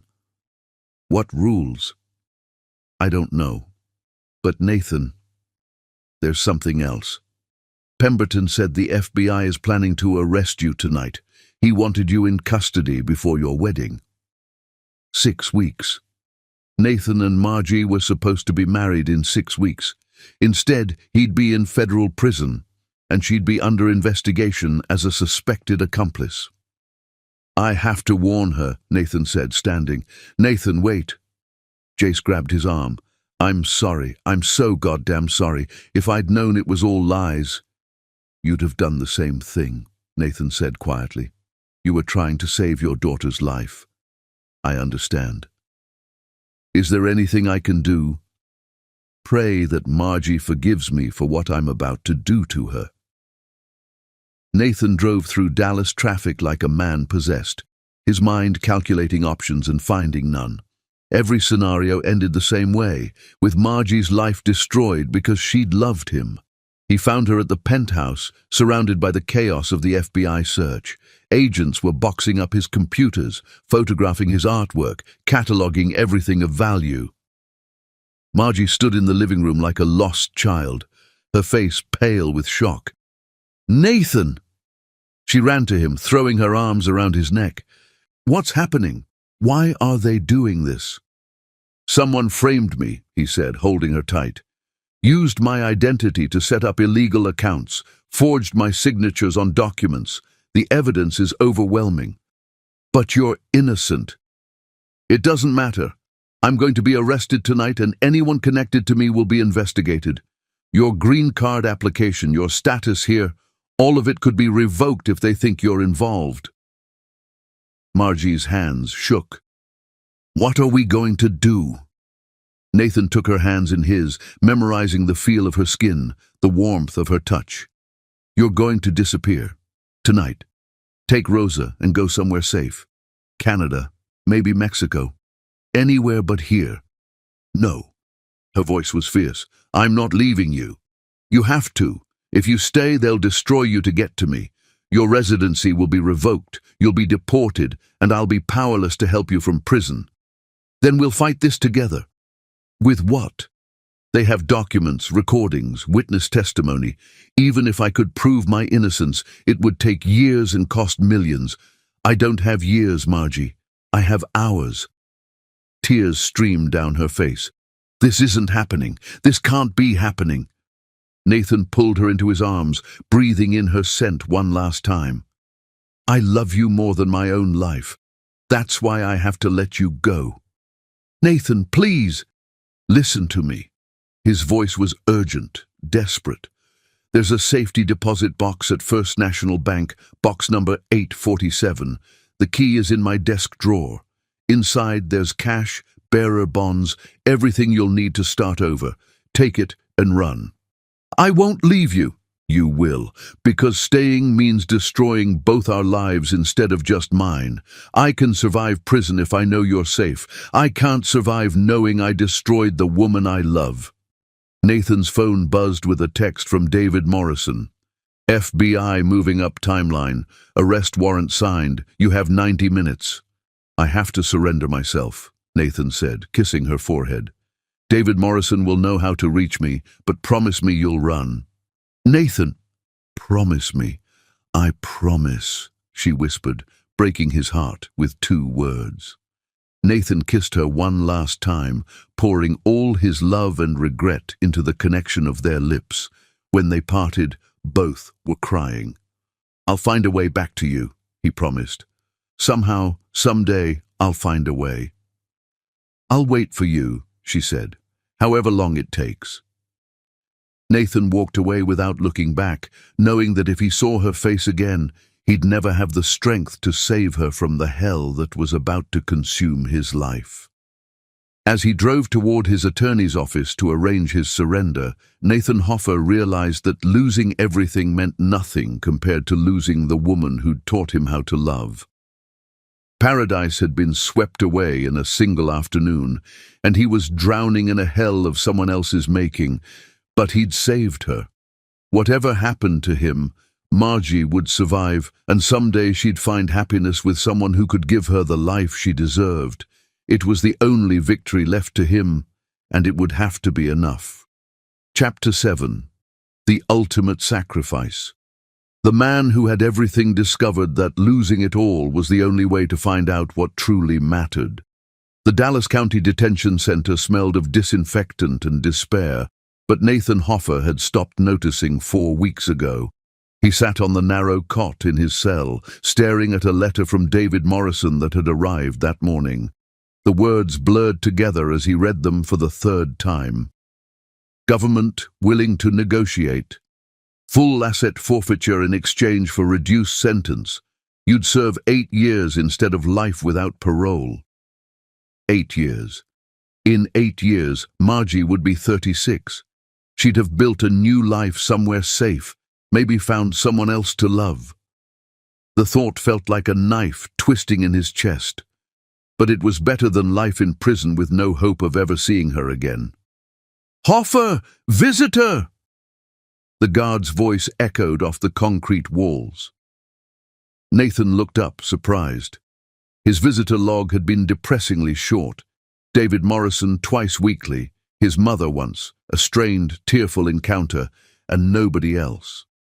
The corporate sharks who'd once fought for his attention had vanished the moment his mugshot hit the evening news. In the visiting room, Nathan's breath caught. Magnolia Beauregard sat at a metal table, her usually perfect appearance disheveled. Her eyes were red-rimmed, and her hands shook as she clutched a manila envelope. "Maggie," Nathan said, settling across from her, "you shouldn't be here. Association with me could destroy your career." "I don't care about my career," she said fiercely. "I care about proving your innocence." "The evidence is overwhelming. Even David thinks I should take the plea deal." "The evidence is fabricated." Magnolia opened the envelope with trembling fingers. "I've been working with someone for 3 weeks. Look at this." She spread photographs, financial records, and typed reports across the table. Nathan's hands trembled as he examined the documents. "These bank statements," Magnolia said, pointing to highlighted sections. "They show the Cayman accounts were opened using a sophisticated identity theft operation. But look at the digital fingerprints." Nathan studied the data. The IP addresses trace back to Washington, D.C. Senator Pemberton's office building. He's been planning this for years, Nathan, ever since you rejected his first attempt to arrange a marriage with Evangeline. This proves he created the accounts, but not that I didn't use them. Keep reading." Nathan flipped through pages, his pulse quickening as the scope of the conspiracy became clear. Shell companies registered to fictitious addresses using stolen identities, forged documents created with military-grade software, voice recordings assembled from hundreds of hours of Nathan's recorded phone calls, stitched together with AI technology to create conversations that never happened. "Jesus," Nathan breathed, "how deep does this go?" Deeper than we thought. Pemberton has connections in the Justice Department, allies in financial regulatory agencies. He's been building a case against you for 3 years, waiting for the right moment to strike. Why now? Magnolia's expression grew sad. Because you fell in love with someone who wasn't his daughter. Because you found happiness he couldn't control or manipulate. Nathan closed his eyes, overwhelmed by the scope of Pemberton's obsession. How did you discover all this? I hired Remington Carstairs, that investigative journalist from El Paso. Cost me my entire savings and then some, but he has sources everywhere. Disgruntled staffers, whistleblowing agents, hackers who owed him favors. Maggie, you shouldn't have... You gave me a chance when no one else would, Nathan. You trusted me with responsibilities beyond my experience, believed in me when I didn't believe in myself. I won't abandon you now. Nathan reached across the table and squeezed her hands. This information, can we use it? Remy thinks so. He's building a story that will expose the entire conspiracy. But Nathan... She hesitated. There's something else. Margie didn't run like you told her to. Nathan's heart stopped. What do you mean? She's been working with Remy. She has connections you don't know about. People from her journey to America, immigrants who work in government buildings, cleaning services that see everything. She's been building a counter-investigation. Where is she? I don't know. She's using false identities, staying underground. But Nathan, she's risking everything to clear your name. If Pemberton finds out what she's doing... Nathan's blood turned to ice. She could be killed. Or worse, Pemberton has friends in very dark places. That evening, Nathan lay on his cot, staring at the ceiling as his cellmate snored below. Margie was out there somewhere, risking her life to save him. The thought terrified and inspired him in equal measure. The next morning brought another unexpected visitor, one Nathan had hoped never to see again. Senator William Pemberton looked exactly like what he was, a career politician with silver hair, practiced smile, and the dead eyes of a shark. He wore an expensive suit and the kind of confidence that came from decades of wielding power without consequences. Mr. Hoffer, Pemberton said, settling into the visitor's chair with casual arrogance, you look terrible. Senator, to what do I owe the displeasure? I think you know I'm here to offer you a way out of this unfortunate situation. Your situation, you mean? Pemberton's smile never wavered. I don't know what you're talking about. You're facing serious federal charges for crimes you committed. I'm simply here as a concerned family friend offering assistance. What kind of assistance? The charges can disappear, all of them. Your assets can be returned, your reputation restored. You can walk out of here today and pretend none of this ever happened. In exchange for marriage to my daughter, a proper marriage to a woman of breeding and class, someone who understands the responsibilities that come with wealth and position. Nathan laughed bitterly. You destroyed my life to force me into an arranged marriage. I saved your life. That Mexican woman would have bled you dry eventually. This way, you get a wife who can actually contribute to your empire instead of diminishing it. Nathan's hands clenched into fists. Don't ever speak about Margie that way again. Face reality, Mr. Hoffer. She's gone. Vanished without a trace, abandoning you the moment things got difficult. That should tell you everything you need to know about her character. She left to protect herself, like I told her to. She left because opportunists always do when the opportunities dry up. Evangeline would never abandon you. She understands loyalty, duty, family honor. I don't love Evangeline. Love is a luxury for poor people. Rich people marry for strategic reasons, to build dynasties, to secure futures, to maintain social order. Nathan studied the older man's face, seeing the cold calculation behind the practiced charm. You really believe that, don't you? That love is just a weakness to be exploited? I believe in power. And the reality is that you have a choice. Marry my daughter and reclaim your life, or rot in prison for the next 30 years. There's a third option. Oh, I expose your conspiracy, your corruption, your abuse of power. I destroy you the same way you tried to destroy me. Pemberton's smile finally slipped. You have no proof. Actually, I do. Did you really think I built a $12 billion empire without learning how to investigate my enemies? You're bluffing. Am I? Your IP addresses on the offshore accounts, your shell companies, your forged documents, voice synthesis technology purchased through one of your campaign donors' front companies. Should I continue? Pemberton's face had gone pale. Even if you could prove conspiracy, you'd never get a fair trial.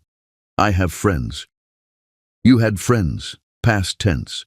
Corruption scandals tend to make politicians very lonely very quickly. Nathan leaned forward, his voice deadly quiet. Here's my counteroffer, Senator.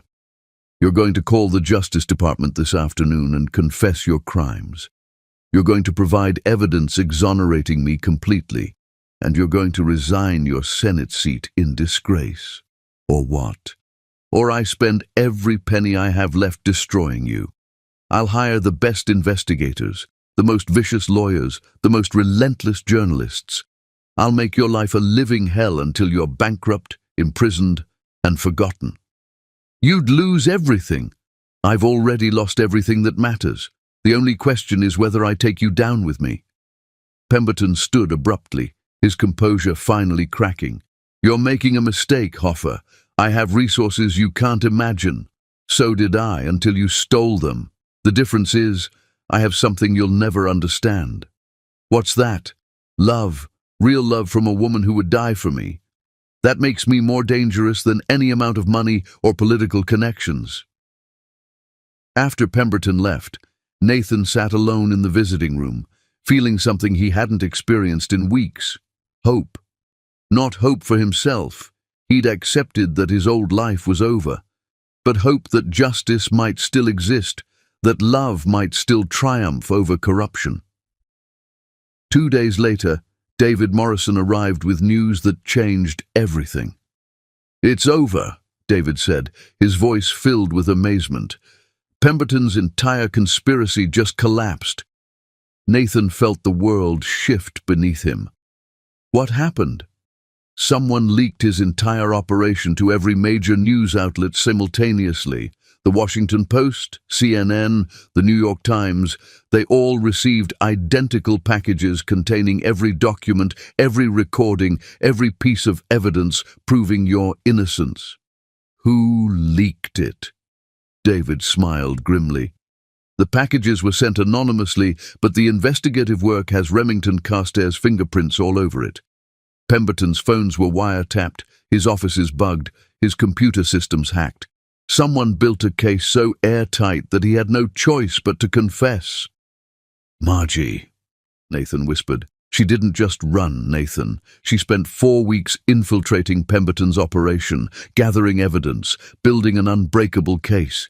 She had help. Other immigrants working in government buildings, people Pemberton never noticed because he didn't see them as human beings. Nathan's vision blurred with tears. Where is she? Safe. That's all I can tell you right now. But Nathan, she saved you. She saved all of us. What about Jameson? His testimony about Pemberton's coercion is what sealed the case. He's been granted full immunity and relocated with his daughter for their protection. As Nathan walked out of the Dallas County Detention Center 6 hours later, he felt like a man emerging from a tomb.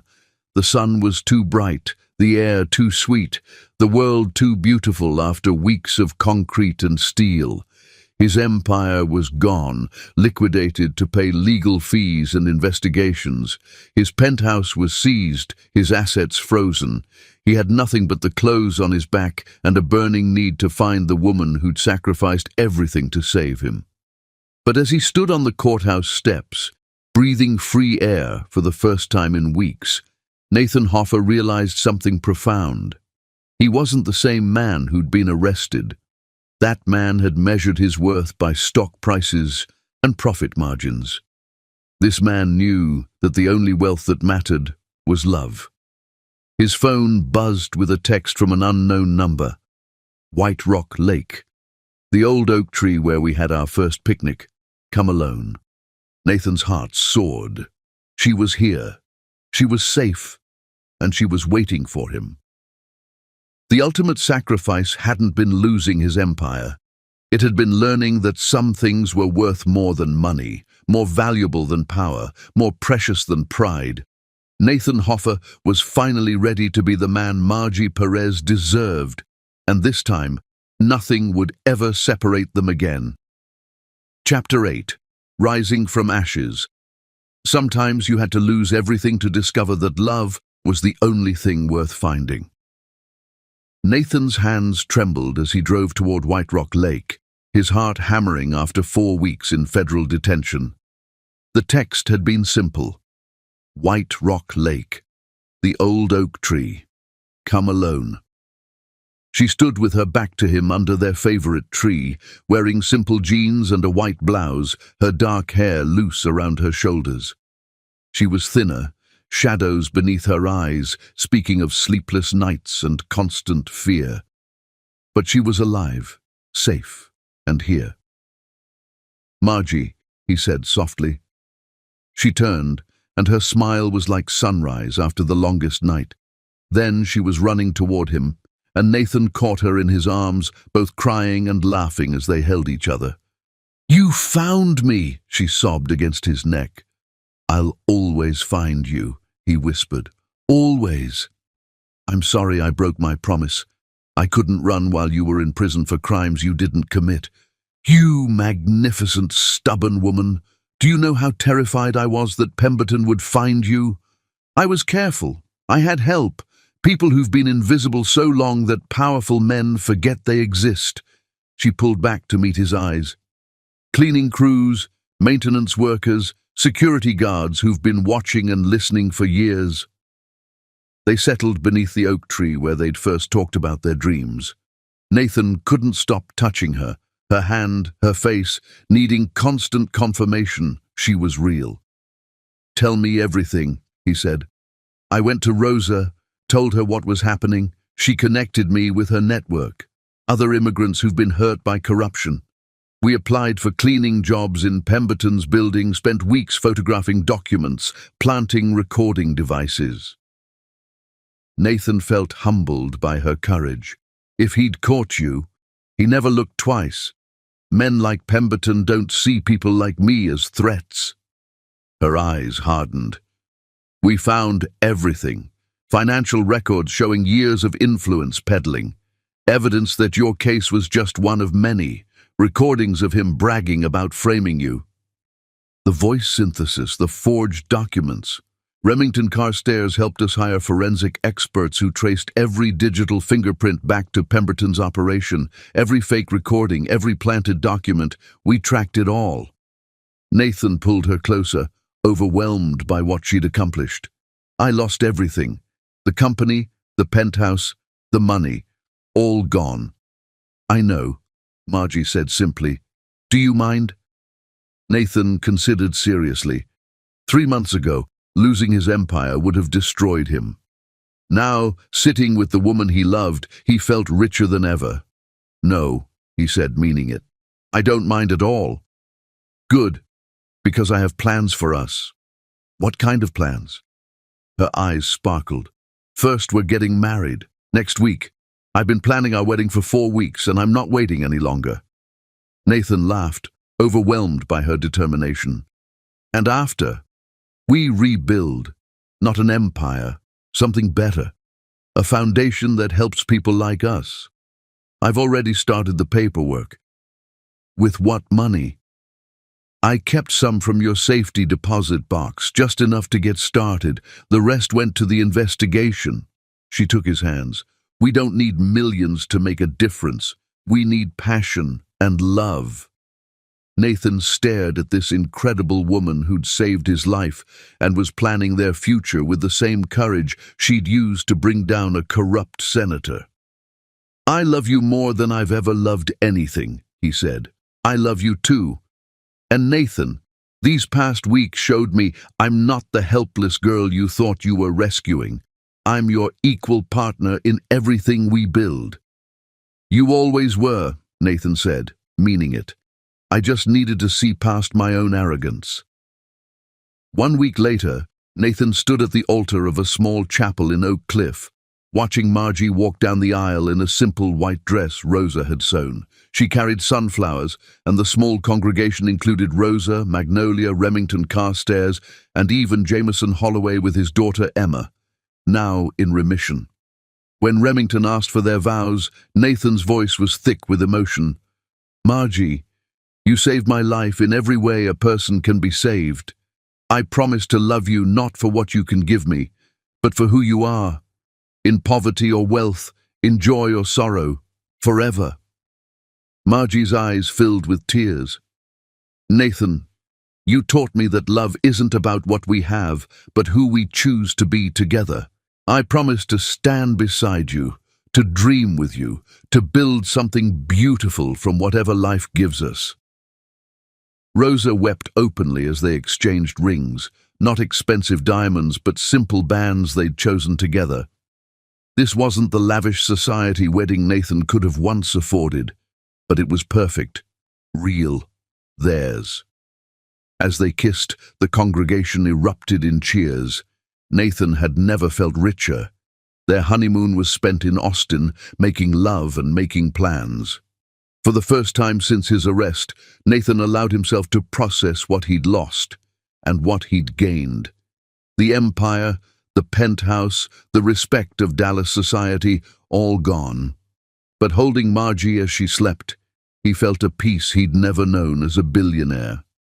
Do you miss it? Margie asked one evening as they watched the sunset. The penthouse, the power? Not for a second, Nathan said. That life was a prison. This is freedom. 6 months later, Nathan stood in their small office space in East Dallas, looking at the sign, the Hoffa Perez Foundation, Justice for All. Margie worked beside him, helping families while finishing her teaching certification.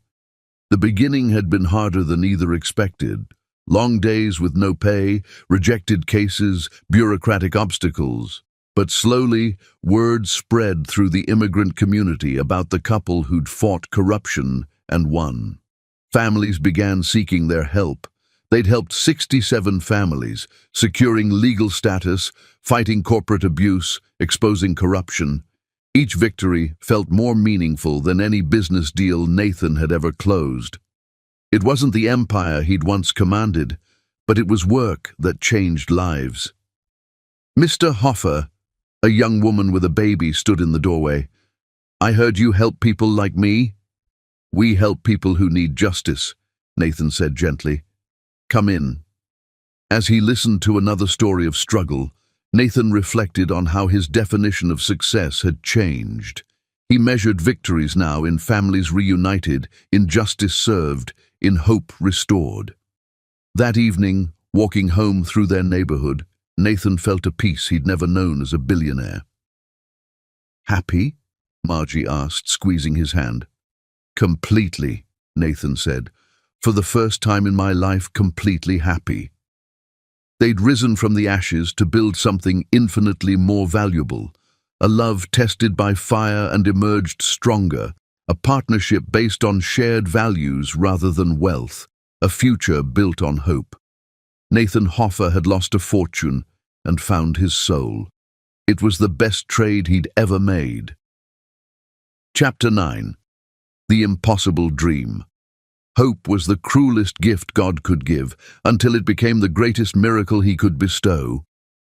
3 years of marriage had taught Nathan Hoffa that happiness came in unexpected packages.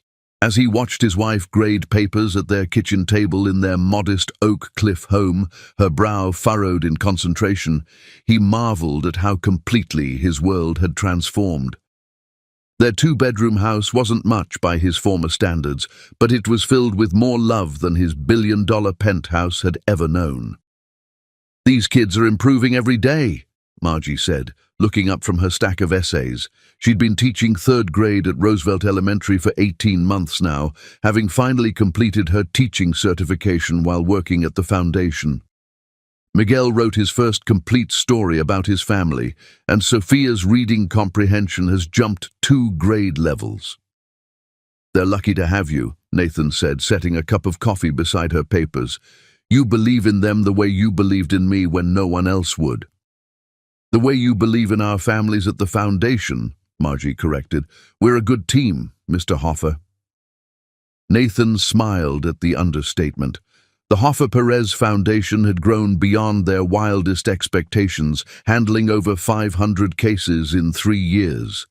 They'd reunited families separated by immigration enforcement, challenged corporate wage theft, and provided legal aid to those who couldn't afford justice. It wasn't the empire Nathan had once commanded, but it was work that mattered. "Speaking of the foundation," Nathan said, settling into the chair across from her, "Dr. Beaumont Coulter called today. He wants to meet with us next week about our case." Margie's hand stilled on her red pen. They'd been seeing Dr. Coulter for 14 months now, ever since they'd decided to seriously pursue having a family. The fertility specialist had been brutally honest from the beginning. Nathan's chances of fathering children were virtually non-existent, less than 1% given the extent of his internal injuries. "About the adoption referrals?" Margie asked hopefully. "I think so. He mentioned having some developments regarding our situation. They'd been on adoption waiting lists through 4 different agencies for over 2 years. The process was expensive, emotionally draining, and complicated by their unconventional circumstances. Nathan's criminal charges, though dismissed, still appeared in background checks. The agencies were cautious, requiring additional home studies and psychological evaluations. "I've been thinking," Margie said carefully, "maybe we should consider fostering first. There are so many children who need temporary homes while their cases are decided." "Are you sure? Foster care can be heartbreaking when children have to return to unsafe situations. But what if we could provide safety and love for even a short time? What if we could make a difference in a child's life, even if we can't keep them forever?" Nathan reached across the table to take her hand. "If that's what you want, then that's what we'll do. You have enough love in your heart for a dozen children." "We have enough love," Margie corrected. "I've seen you with the kids at the community center, Nathan. You're going to be an amazing father." The word father still sent a thrill through Nathan's chest. At 37, he'd thought that dream was buried with Emily 17 years ago. Margie had resurrected so many parts of him he'd thought were lost forever. Their conversation was interrupted by Rosa's arrival. At 86, Margie's grandmother moved slower, but her spirit remained indomitable. She'd been living in the small apartment they'd built above their garage for 2 years now, close enough to help with daily life, but independent enough to maintain her dignity. "Mijo," Rosa said, kissing Nathan's cheek. "You look tired. Are you eating enough?" "He's been working 16-hour days again," Margie said, giving Nathan a pointed look. "The Martinez deportation hearing is next week. If we lose, 4 children get separated from their parents," Nathan explained. "I can't let that happen." "You cannot save everyone," Rosa said gently, settling into her favorite chair. "Even God rested on the 7th day." "I'll rest when justice doesn't require constant vigilance," Nathan replied, but he smiled to soften the words. "How are you feeling, Abuela? You seemed tired at dinner Sunday." "Old bones, nothing more. The doctor says my heart is strong as an ox, even if my knees disagree." They spent the evening playing dominoes and sharing stories, the kind of simple family time Nathan had never experienced growing up. His wealthy but distant parents had been more interested in social obligations than family bonds. This was what family should be.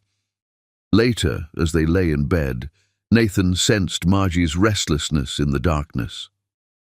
"What's wrong, mi amor?" he asked. "I've been having dreams again," she said quietly. "About babies, about holding our children. Good dreams or troubling dreams? Beautiful dreams, so real I wake up expecting to find a baby in my arms." Nathan pulled her closer. "Maybe they're prophetic dreams. Maybe the universe is preparing us for what's coming." "Do you really believe that?" "I believe in us. I believe love finds a way, even when medicine says it's impossible." The following week, they sat in Dr. Coulter's office, holding hands and trying not to hope too intensely. The fertility specialist was a compassionate man in his 50s who'd been honest about Nathan's condition from the beginning.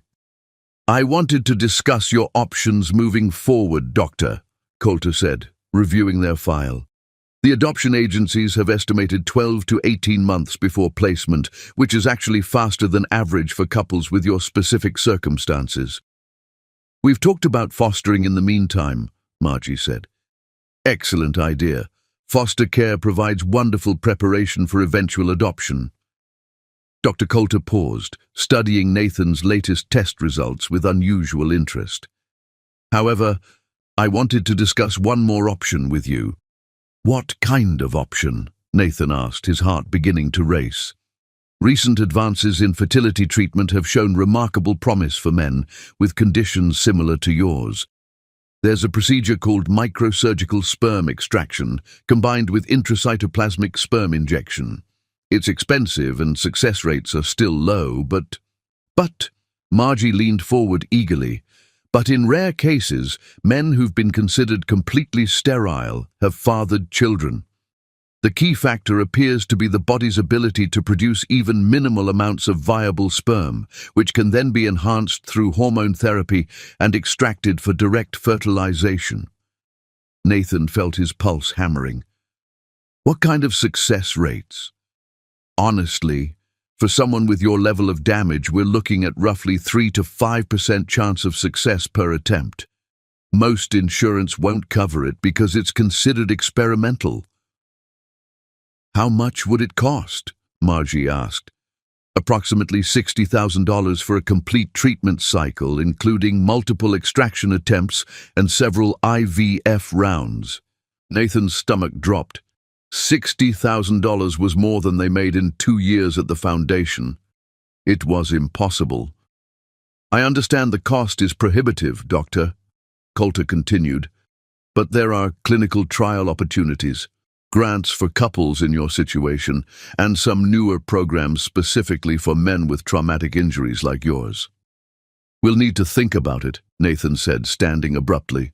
"Of course, but Nathan, and I hope you don't mind me being direct, at your age and with your specific condition, time is a factor.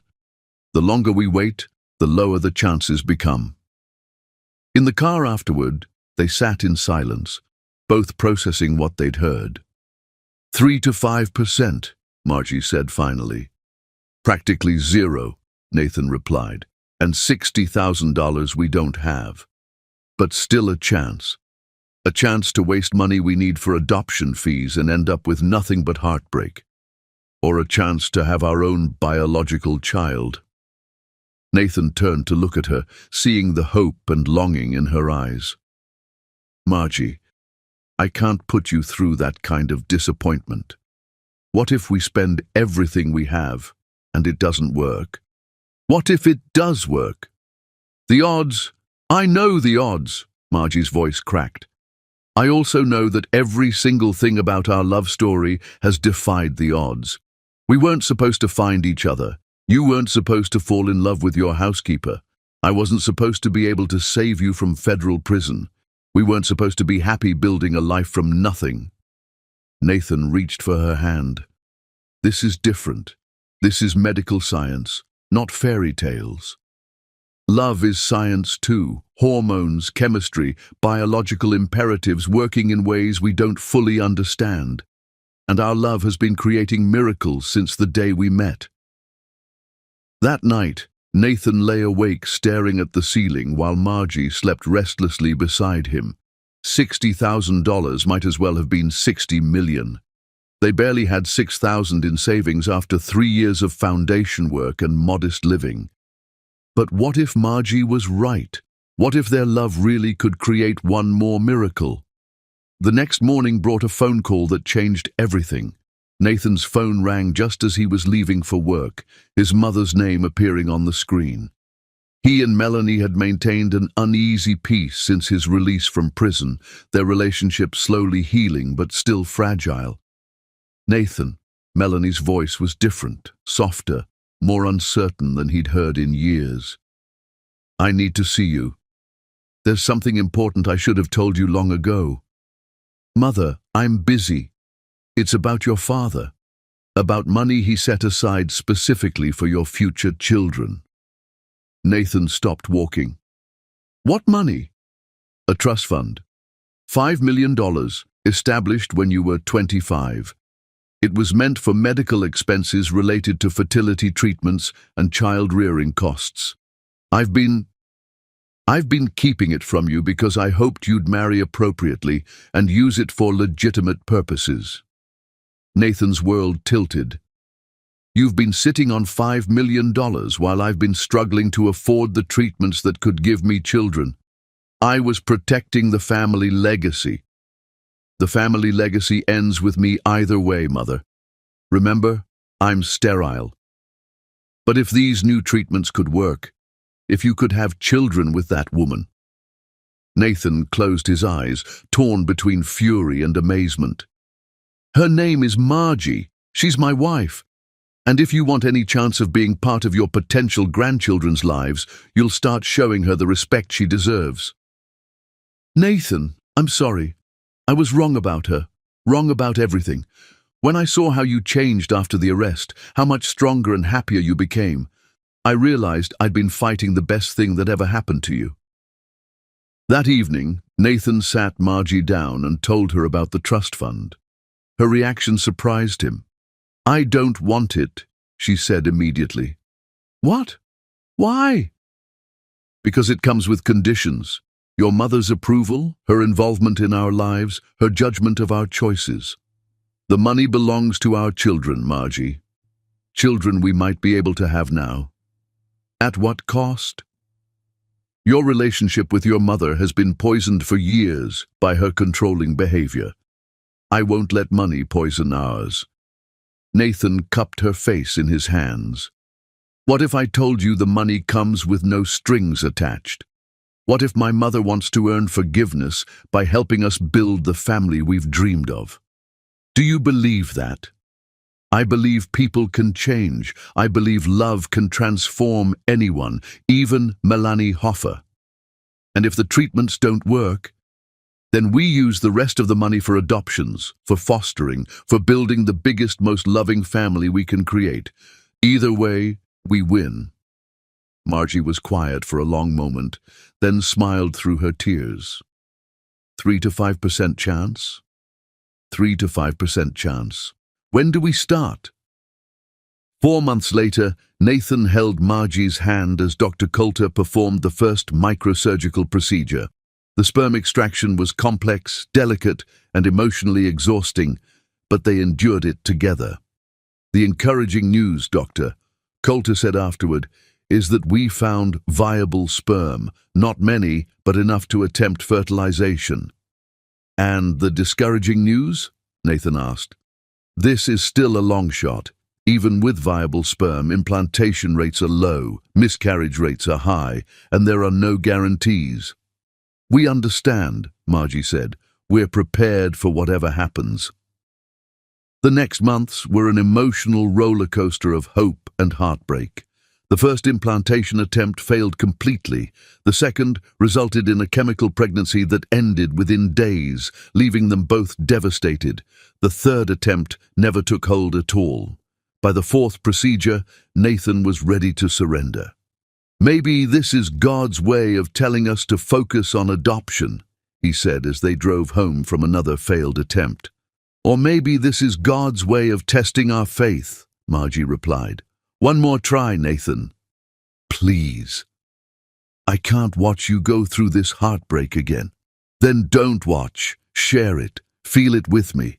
Let us be heartbroken together instead of you trying to protect me from pain." Nathan realized she was right. He'd been trying to shield her from disappointment instead of sharing the journey with her. Love wasn't protection, it was partnership.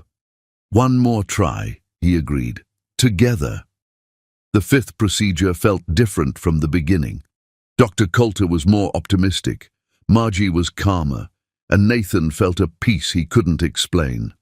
As they left the clinic, Margie turned to him with tears in her eyes. "I feel different this time," she said. "I can't explain it, but I feel hopeful."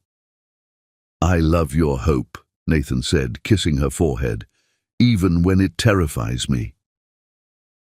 2 weeks later, Margie woke up feeling nauseous. She dismissed it as stress until the nausea continued for 4 days straight. On a whim, she bought a pregnancy test on her way home from school. Nathan found her sitting on their bathroom floor 20 minutes later, staring at a plastic stick with tears streaming down her face. "Margie?" he asked, his heart in his throat. "It's positive," she whispered. "Nathan, it's positive." He sank to the floor beside her, taking the test with trembling hands. 2 pink lines, faint but unmistakable. "Are you sure?" he asked. "I'm sure. We did it, Nathan. Against all odds, we actually did it."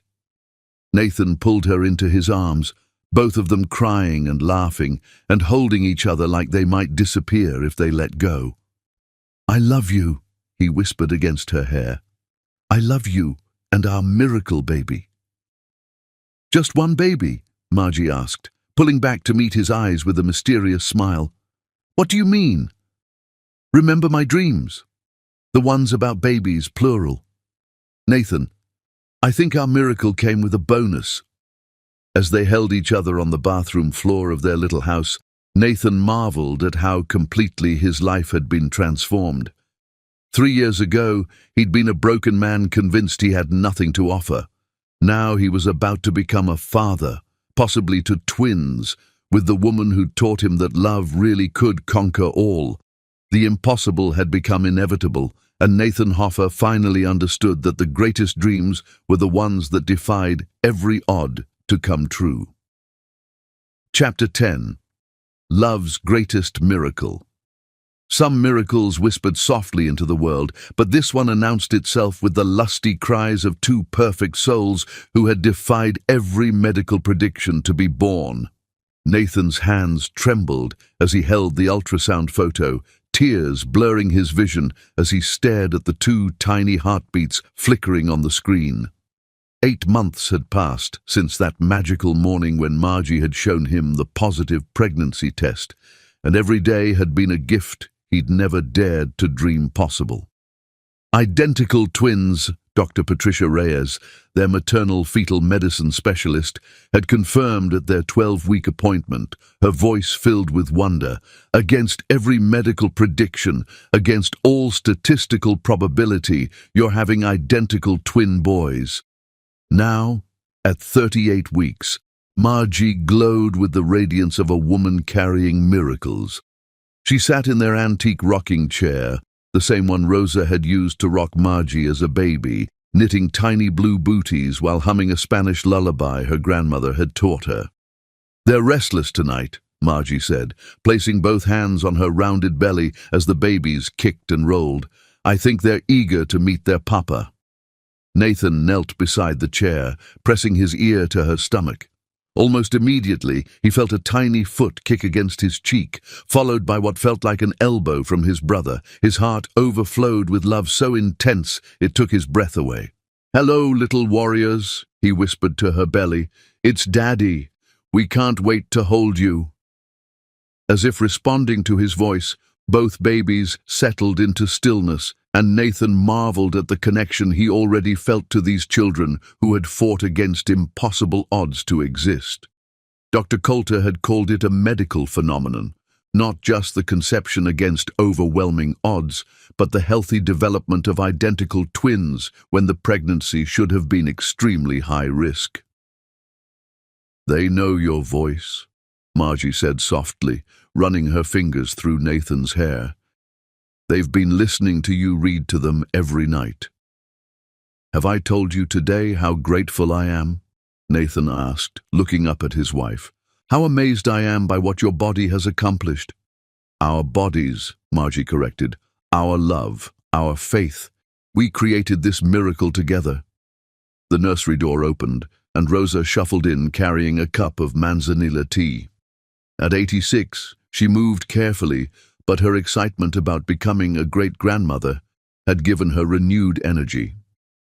How are my great-grandsons tonight? Rosa asked, settling into the chair Nathan had positioned specifically for her visits. Active, Margie said with a laugh. I think they're ready to make their entrance. Babies come when God calls them, Rosa said wisely. These two have been fighting to exist since the moment they were conceived. They will choose their own perfect time. Nathan stood and walked to the window, looking out at the small garden where he'd built a swing set and sandbox in preparation for the boys' future. Their modest house felt almost too small for the joy it contained. Cribs, changing tables, and boxes of baby clothes donated by families from the foundation filled every available space. We're going to need a bigger place soon, Nathan said, not for the first time. We need to focus on bringing these babies safely into the world, Margie replied. Everything else can wait. Nathan's phone buzzed with a text from Milani. Standing by at the hospital with your father's old baby blankets. Ready whenever you are. So proud of you both. The reconciliation with his mother had been slow and sometimes painful, but genuine. Melanie had thrown herself into grandmother preparation with the same intensity she'd once applied to social climbing. She'd taken parenting classes, read every baby book available, and had even learned to knit from Rosa, a sight that still made Nathan shake his head in wonder. Your mother texted again, Nathan told Margie. She's more nervous than we are, Margie laughed. Yesterday she called twice to make sure we had enough newborn diapers. She's trying to make up for lost time. She's trying to be the grandmother she wishes she'd been as a mother, Rosa observed. People can change, mijo. Love changes everything. At 3:23 a.m., Nathan woke to Margie gripping his arm, her face tense with concentration. Nathan, she whispered, it's time. Are you certain? Oh, I'm certain, she said through gritted teeth as another contraction hit. These babies are definitely ready to meet the world. The drive to Presbyterian Hospital was a blur of excitement and terror. Nathan held Margie's hand while trying not to speed, his heart hammering as he realized that in just hours they would finally meet the children they'd dreamed of for so long. I'm scared, Margie admitted as they pulled into the hospital parking lot. Of the delivery? Of how much I already love them. How am I supposed to love them even more when I see their faces? Nathan lifted her hand to his lips, kissing her wedding ring. The same way I loved you more every day after I thought it was impossible to love you more than I already did. Dr. Reyes was waiting in the delivery room along with Dr. Coulter and a neonatal team standing by as a precaution. Nathan had insisted on the best medical team possible, using money from his father's trust to ensure every precaution was taken. Ready to meet your miracles? Dr. Reyes asked, as the contractions intensified.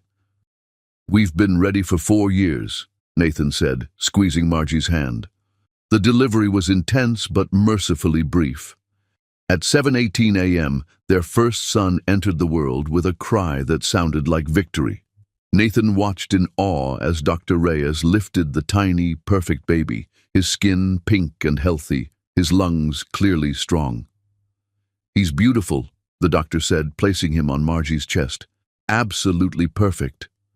Nathan stared at his son, and felt his world shift on its axis. He was impossibly small, incredibly perfect, with dark hair like his mother's, and what looked like green eyes that seemed to look directly at him. Hello, my angel, Margie whispered, tears streaming down her face. Hello, my beautiful boy.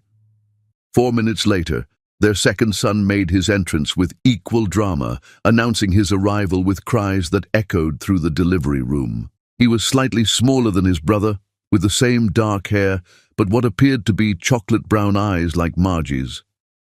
"And here's number 2, Doctor," Reyes said, placing the second baby beside his brother on Margie's chest. "2 perfect, healthy boys. Congratulations, Mom and Dad." Nathan couldn't speak. He stood frozen, staring at his wife and children, overwhelmed by love so profound it felt like drowning in light. These perfect little beings had existed only as dreams and prayers just hours ago. Now they were real, breathing, crying miracles lying in their mother's arms. "Nathan," Margie said softly, "come meet your sons." He approached the bed on trembling legs, reaching out with shaking fingers to touch his first son's tiny hand. The baby immediately grasped his finger with surprising strength, and Nathan felt his heart expand beyond what he'd thought was possible. "He knows you," Margie said, watching their son hold tight to Nathan's finger. Nathan leaned down to touch his second son's cheek, marveling at the incredible softness of his skin. The baby turned toward his touch, and Nathan felt tears he didn't know he was crying fall onto the blanket. "I can't believe they're real," he whispered. "I can't believe they're ours," Margie replied. "What are we going to name them?" Nathan asked. They'd discussed dozens of possibilities but had never settled on final choices. Margie looked at their first son, then their second, her face radiant with joy. "Gabriel Nathan Hoffer," she said, touching their first son's tiny nose, "for God's strength and the Father who will love him unconditionally." "And his brother?" Nathan asked.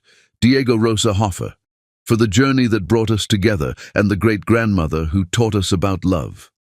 "Gabriel and Diego," Nathan repeated, tasting the names. "Perfect." The next hours passed in a blur of visitors, photographs, and wonder.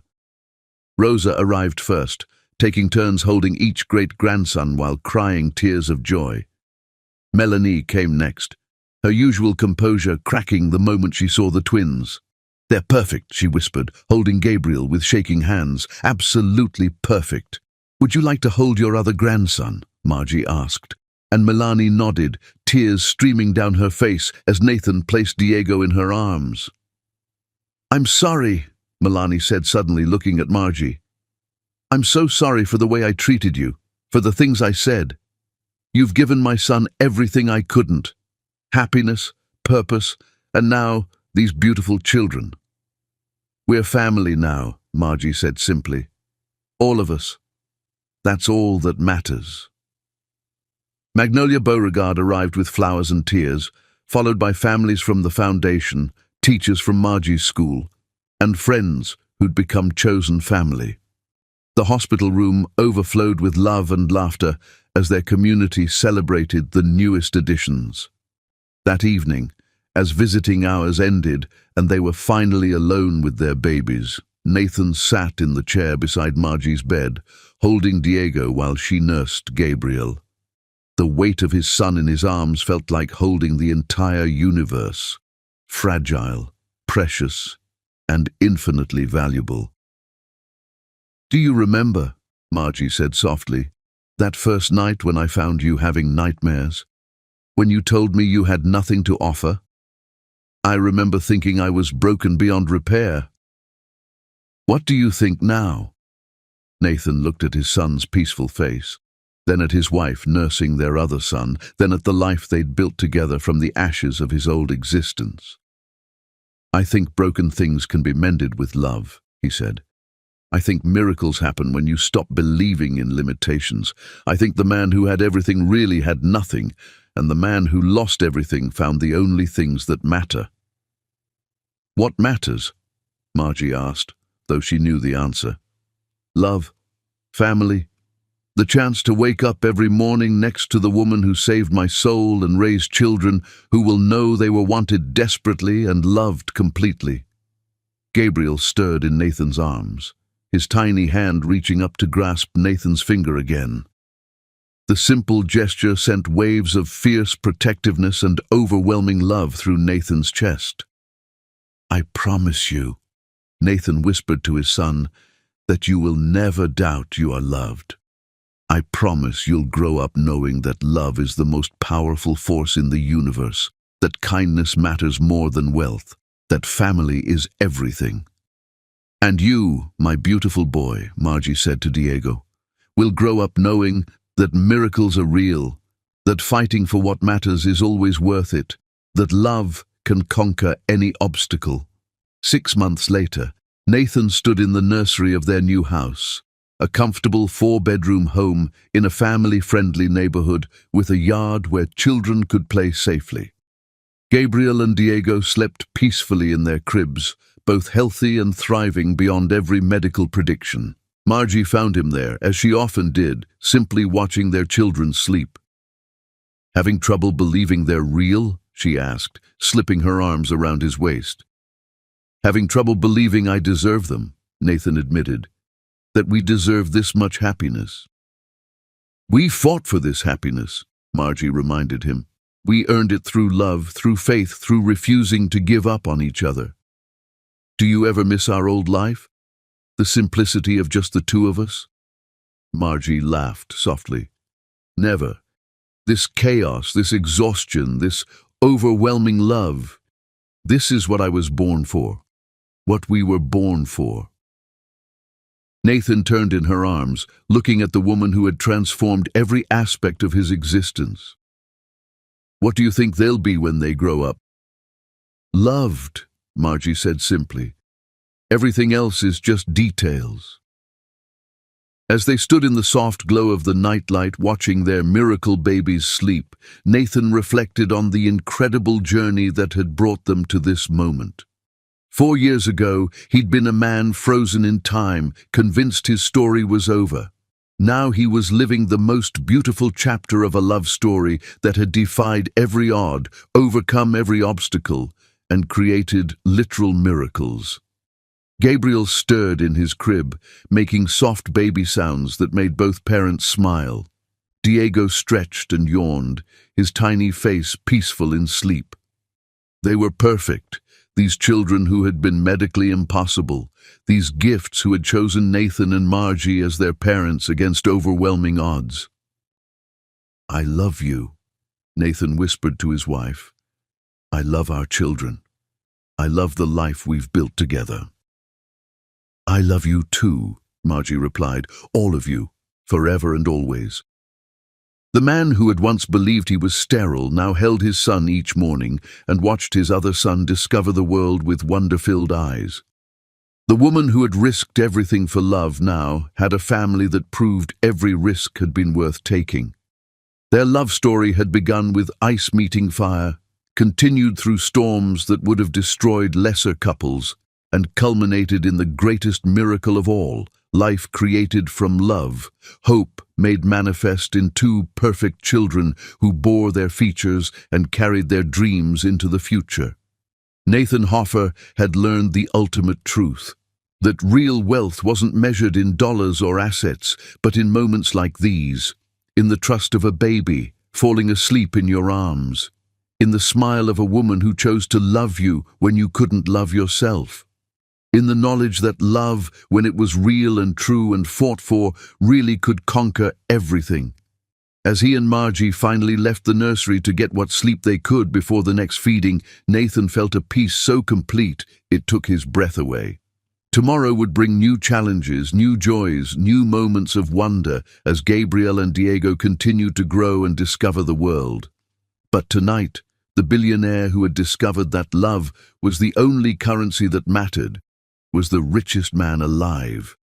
And their story, their beautiful, impossible, miraculous love story, would continue for generations, living on in the hearts of the children who had defied every odd to be born into a world where love truly conquered all.